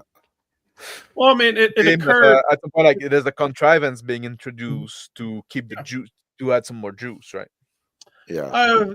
Yes and no. It is a reaction to the player. The player was traveling through the parallel realms to resolve an issue, and this is the consequence of that. That going back and forth is this type of entanglement. So it's actually a result of the player's choices and trying to alter his current reality. It's causing an incursion because of the entanglement with the other realities. Cool. But it just circles back to the concept that the more you tell a story that reflects our world, but still with the fantastical, tends to be a well that you can draw from forever. And like, I'm a big fan of, like, saying, like, I'm a big fan of more mundane setting, in the sense that it let player do assumption, right? Like, I'm a big fan of, like, like, don't try to make your thing like all whole cloth original and fantastic, because then people are lost, right? So I'm a big fan of that. It's like you want, like, it's mundane setting, you add on top of it a fantastical element that is also new to the character as much as new to the player. So now, if they have question, if they have unknown about it, then it's fine, right? Because there's an alignment between player knowledge and character knowledge. Yeah, absolutely. Mm. You ever watch that show, Carnival Row? I hated it. Yeah, it wasn't that great, but it had quite a momentum. But I think the number one problem why it just utterly failed, this cognitive dissonance, is that it wasn't in our world. Yep. It kind of seemed like it was in our world, but it was not. Whereas in something like Harry Potter or whatever, they're or Underworld with the vampires, they're in our world. What's called the hidden world, story, because it's nested in our world. People can relate to it. I think that was one thing in the show that was well done, because you could make assumption about the world. Yeah. And for the mundane stuff and the fantastical stuff is fantastical, so that's fine that you cannot make assumption. That was the one point that was well done. The thing I didn't like about the show is, like, it was very heavy-handed with the social messaging. Very heavy-handed. And also it was, like, very predictable in the way it was written. Very poorly written show, in my opinion. Like, did you see that, Phil? No, I think I might have watched one. Is it like there's like fairies in it or something? Yep. Yeah. Yeah. I think I watched a couple of those. I didn't continue watching it. Yeah. I don't think I wanted to watch it. Like, my wife wanted to watch it. Same with me. Like, the girl I was dating at the time wanted to watch it. She's like, "Oh, watch this." And I'm like, "Yeah." Orlando Bloom. I already know I'm gonna dislike it, so I didn't really give it a chance. Did your wife like it? She pretended to for 2 episodes, and then we stopped watching it. Yeah. She likes everything. Oh, yeah. My girlfriend at the time, like, she got upset with me because, like, I was also, oh, okay, this guy's gonna do that in a few episodes, and then it would happen. I said, "Where are you gonna go spoiling it for me?" To say, "What? Am I spoiling it? I'm just guessing. I haven't seen that show before." I do that too when I'm watching shows I don't like. I'll just talk about how terrible it is, like, while I'm watching it. My wife's like, "Yeah, I don't want to watch this with you anymore. I know. Yeah, it's like it's so fucking heavy ended. I don't want to watch it with me anymore either. So that works. It's like, all right, I get it. Yeah. I've watched 3 episodes. I know the season's gonna go. Yeah. Well, I gotta go, man. Yeah, me too. I'm That's out of for me. wine, and I'm gonna need to walk. We killed the 1:20 bottle. already. Killed the bottle and it's late already. I didn't realize. Yeah. Thank you, Azimuth, for joining us. Yeah, thank you for having me and for the interesting discussion. Well, I'm glad you liked it. I hope that, you know, That's interesting. I'm not gonna lie. I just wanted to hang out with Phil and drink. Sometimes that's also the point of Well, those streams. you guys are unfiltered, and I'm sure you're experiencing the same thing as most people. Most people are so guarded and filtered that you don't have a real candid conversation, and that's something Yeah. you guys are openly doing. Yeah. Right? I hope it feel real. Yeah. I hope that, you know, that's also the point. Like, you know, like you come and watch, it should feel like hanging out with some buddies, right? Yep. What do you think, Phil? I guess so. I hope people like when they watch it, but I don't care. And if you don't, stop watching. I don't fucking care. All right. Well, there's that candor I was talking about. I'm not there to build a brand. You know, the real G's know. Just say it like that. yeah. This show's for the real G's. Yeah. If you're interested in like really like, you know, trying to figure out some stuff. Did you guys know that Max worked on Far Cry 5? I'm playing that game right now. Don't I It's talk crazy. about it enough? Full circle. I'm gonna bring it full circle. All right, Andy, Yeah. Max. All right. Thank you, everybody that joined us live. Thank you for Phil to join me on the stream and Azimuth. Thank you for the people that joined us in chat and commented and stuff like that. Thank you for the people that watched on the replay. That's the normal thing I say, right? Like, comment, and subscribe if you like what you watch. Ring the bell because sometimes we do those show unplanned. Like there's no real schedule, to be honest. So if you ring the bell, you get a notification and you can join. And I get it if you don't want, like, you know, just like people receive too many email already, right? So that sometimes it's annoying. But in my case, it's worth it.